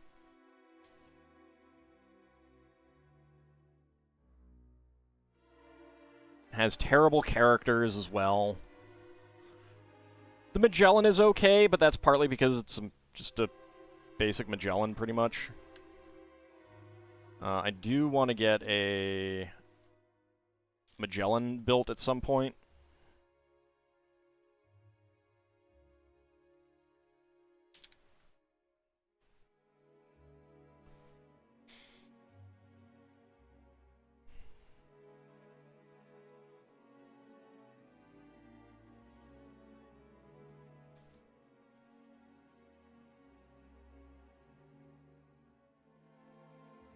Don't like on top of Gotta Howl or Annabelle Kitty?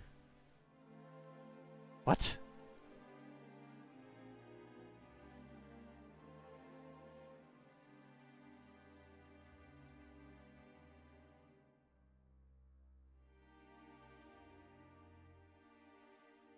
Oh yeah, Gato. Yeah, that is Cat.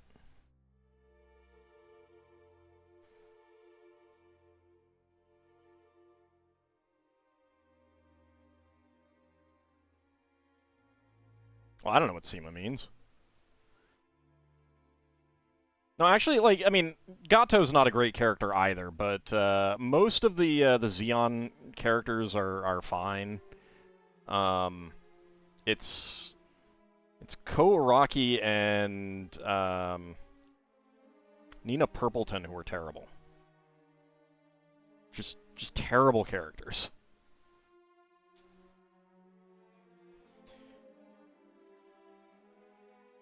Well, you're dropping two whole words out of there.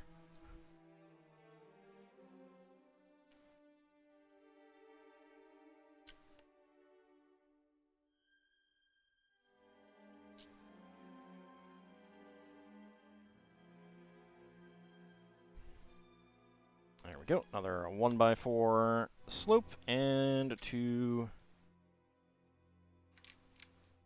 tan quarter domes.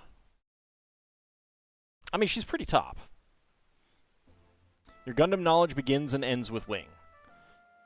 Well, if you like Wing, I would recommend watching other Gundam series.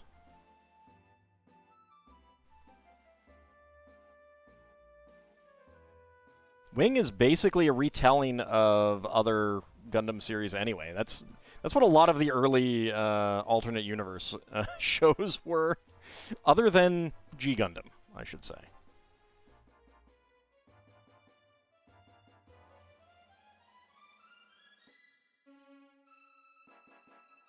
Funnily enough, G Gundam was like the first alternate universe, and also basically the weirdest one to date.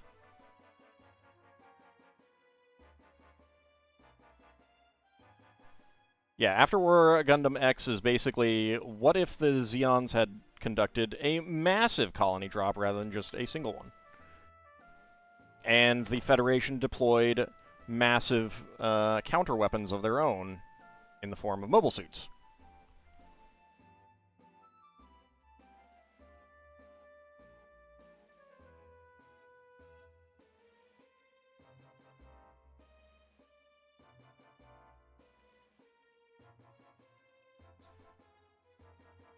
Gundam Wing and Ronin Warriors were the only two shows you really cared about? I mean, that's fine.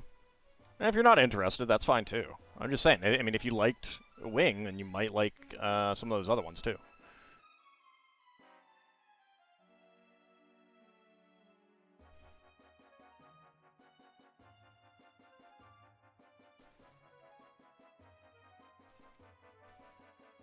Gundam has some pretty good like war commentary. The original one, at least.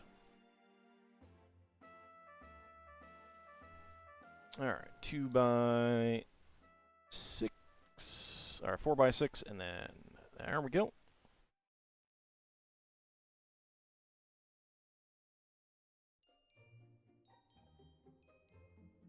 Yeah, but on a whole other level.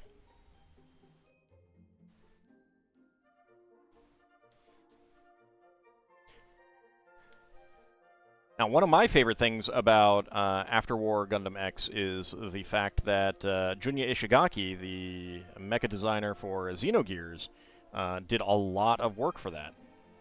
Other than, like, the basic Hero Gundam designs, he did most of the other stuff. So it's very reminiscent of Xenogears. The designs, I mean.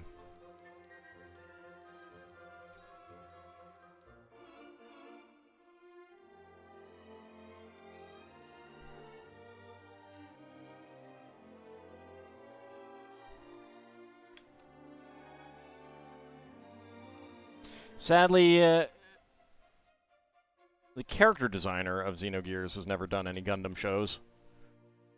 I can dream, I can hope and dream.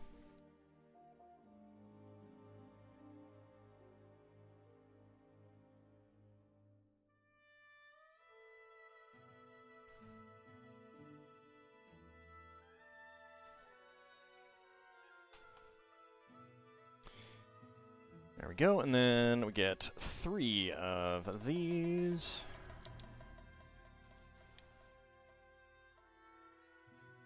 And there we go. Oop. There we go. Get that right in there.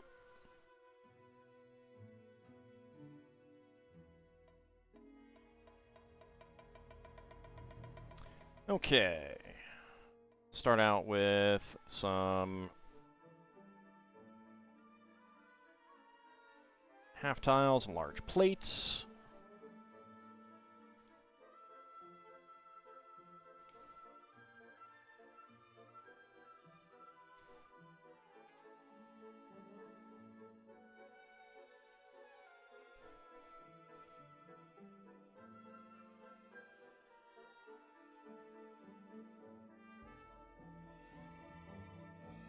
Interesting way of handling this.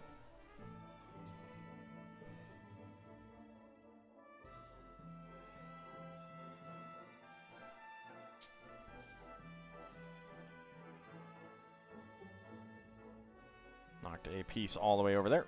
There we go. And a 1x4 there.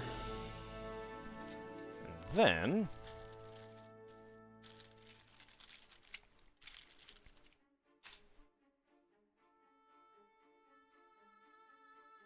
yeah, 6x16.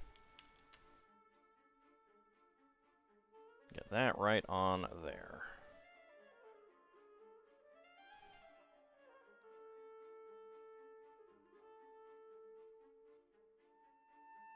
Yeah, Gundam X has some fantastic mecha designs.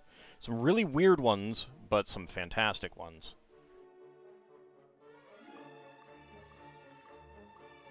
My favorite being Arasvate. Can't remember what it's called, but also the Elmeth Kubli kind of stand-in as well is pretty excellent.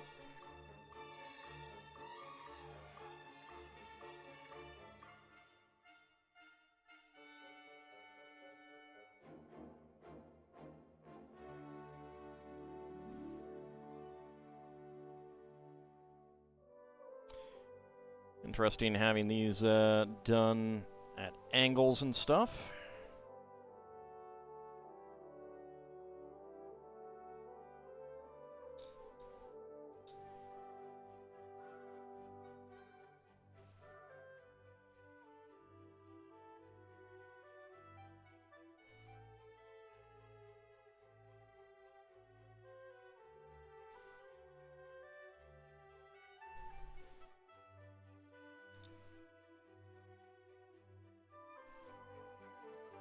That is also not at an angle, though. There we go. Okay. So far, so good. Next up.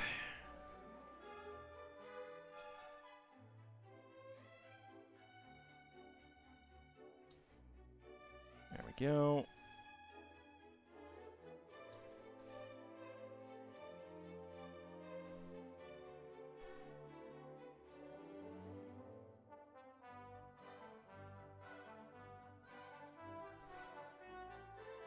So this is kind of trying to recreate the printing that was on the original raised base plate as well.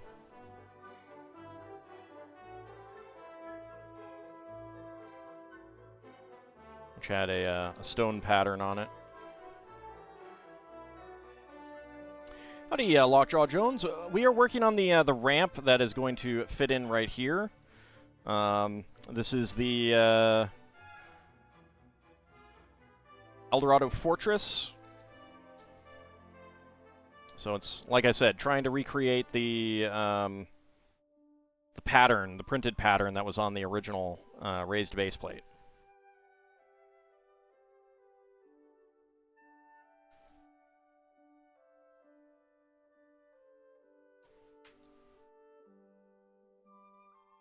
Giving it a rough look with some of these turned at angles as well. There we go. And there we go. All right. And finally, that one there.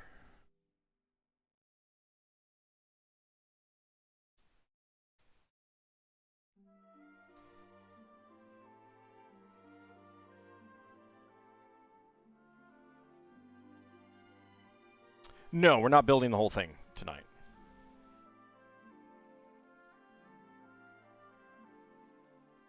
Oh, this. Yeah, this is just like cloth. I don't know. It's just a gray cloth. Got it like Joanne Fabrics. I'm not even... I can't even remember what type of cloth it is. I just got a big bolt of gray fabric.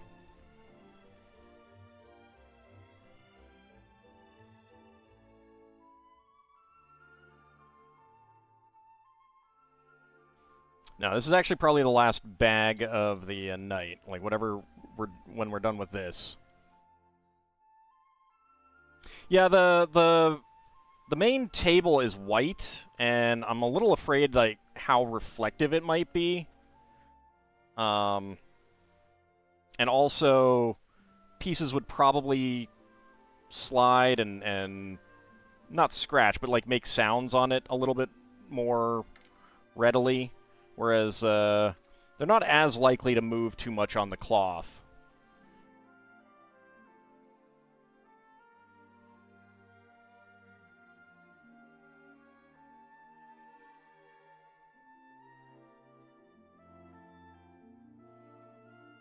My original idea was to use this for, like, as a photography backing, although I think if I were to actually do the photography, I'd probably get something that is gray, but not kind of the cloth variegated pattern that you get. I'd probably want something a little bit more completely monochrome.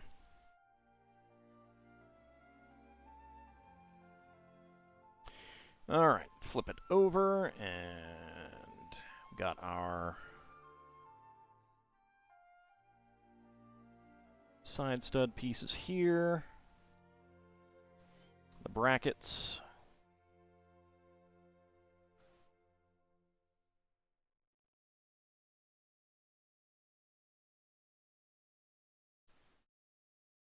And then more right there. And 1x5. Okay, that goes right up here.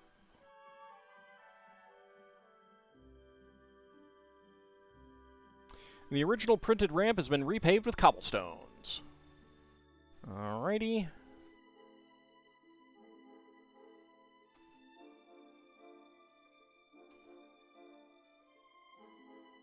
Oh, I missed that right there.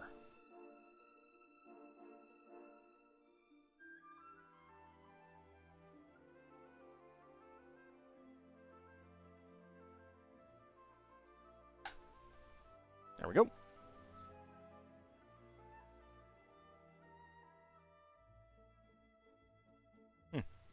That actually will not be completely straight, which is fine.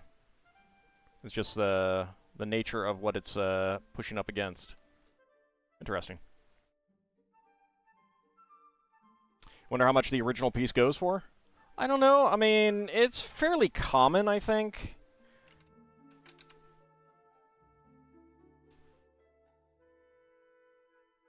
But at the same time, some of those vacuum molded elements could be kind of fragile as well. You could probably look on Bricklink to see. Might have to get that for this alone. Yeah, the recreation of the base is pretty cool, I think. Alright. So we got bag number 4 next, but and we'll get a better view inside if we can, so you can see the ball joint pieces being used to hold it in. And honestly, like, it's just, like, that is one hinge, but the fact that it's positioned in such a way that, like, if you used a hinge right up here so that it just, like, hinges right down at the top, you could easily lift this up. And that is something that I have on my Argama, lots of those kinds of things. And that's one of the things that I want to, like, see about swapping in. Like do something like this where, so it's locked in pretty solidly. It won't lift up. So yeah, it's pretty nice.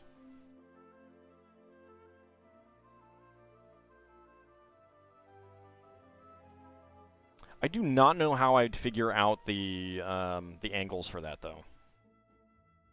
I gotta think about that one day. All right, but the spare parts makes me think that we have gotten... I have missed one, because there are 2 of these. Hold on. There should not be 2 of those. Back we go. Did I miss something?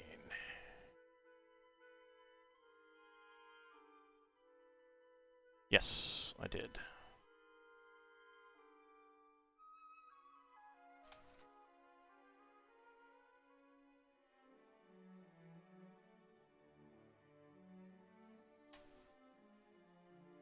Yeah, right there.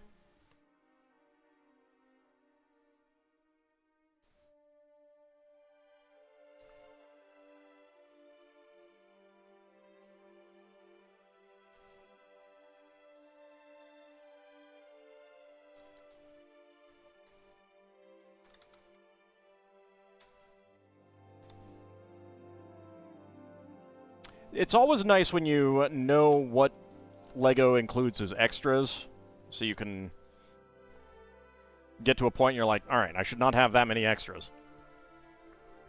The dreaded disassemble because I missed a piece move. Yeah, now, I mean, the thing is like, that would not have mattered. That did not add, you know, reduce the structural integrity of this one tiny bit. So that is actually a piece that they could have skipped, but that's also fine.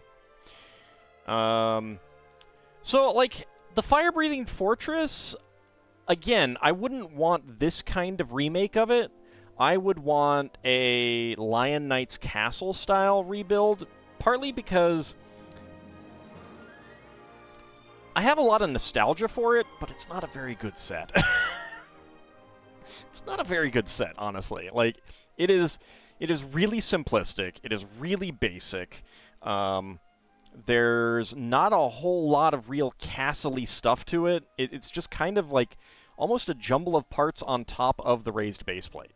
Again, like, I own the set. I love the set, but I'd rather have a brand new special Lion Knight's Castle-style Dragon Knight's Castle.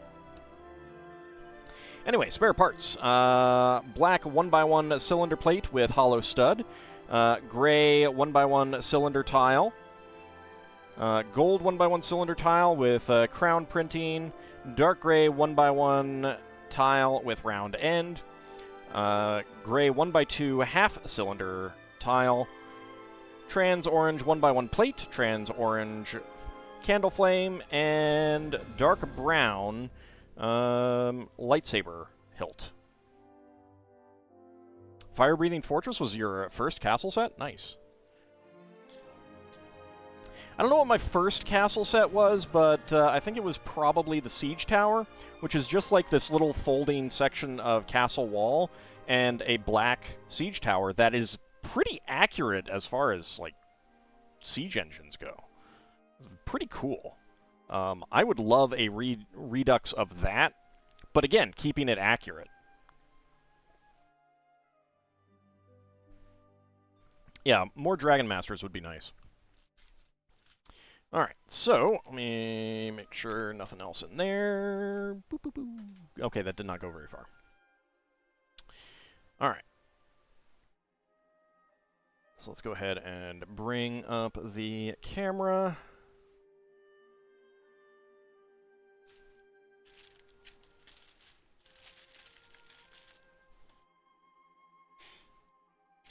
Yeah. Sorry, horse. Alright, so we have that. I really, really love this ship. This is gorgeous. I really do like it. And then we have our little pirate rowboat. So the overall size, when it's folded up together, is going to be about that big. Obviously a bit higher. There's going to be a bit more to the back and stuff like that, but that's about where it's going to be in terms of its overall footprint. But I'm enjoying the build so far. It's very nice to have all of these, brick-built stone portions and stuff like that. It's really, really nice. It really does come out really nicely, I think. But that is going to be where we wrap it up tonight. Let me see. Is there anyone that I am following?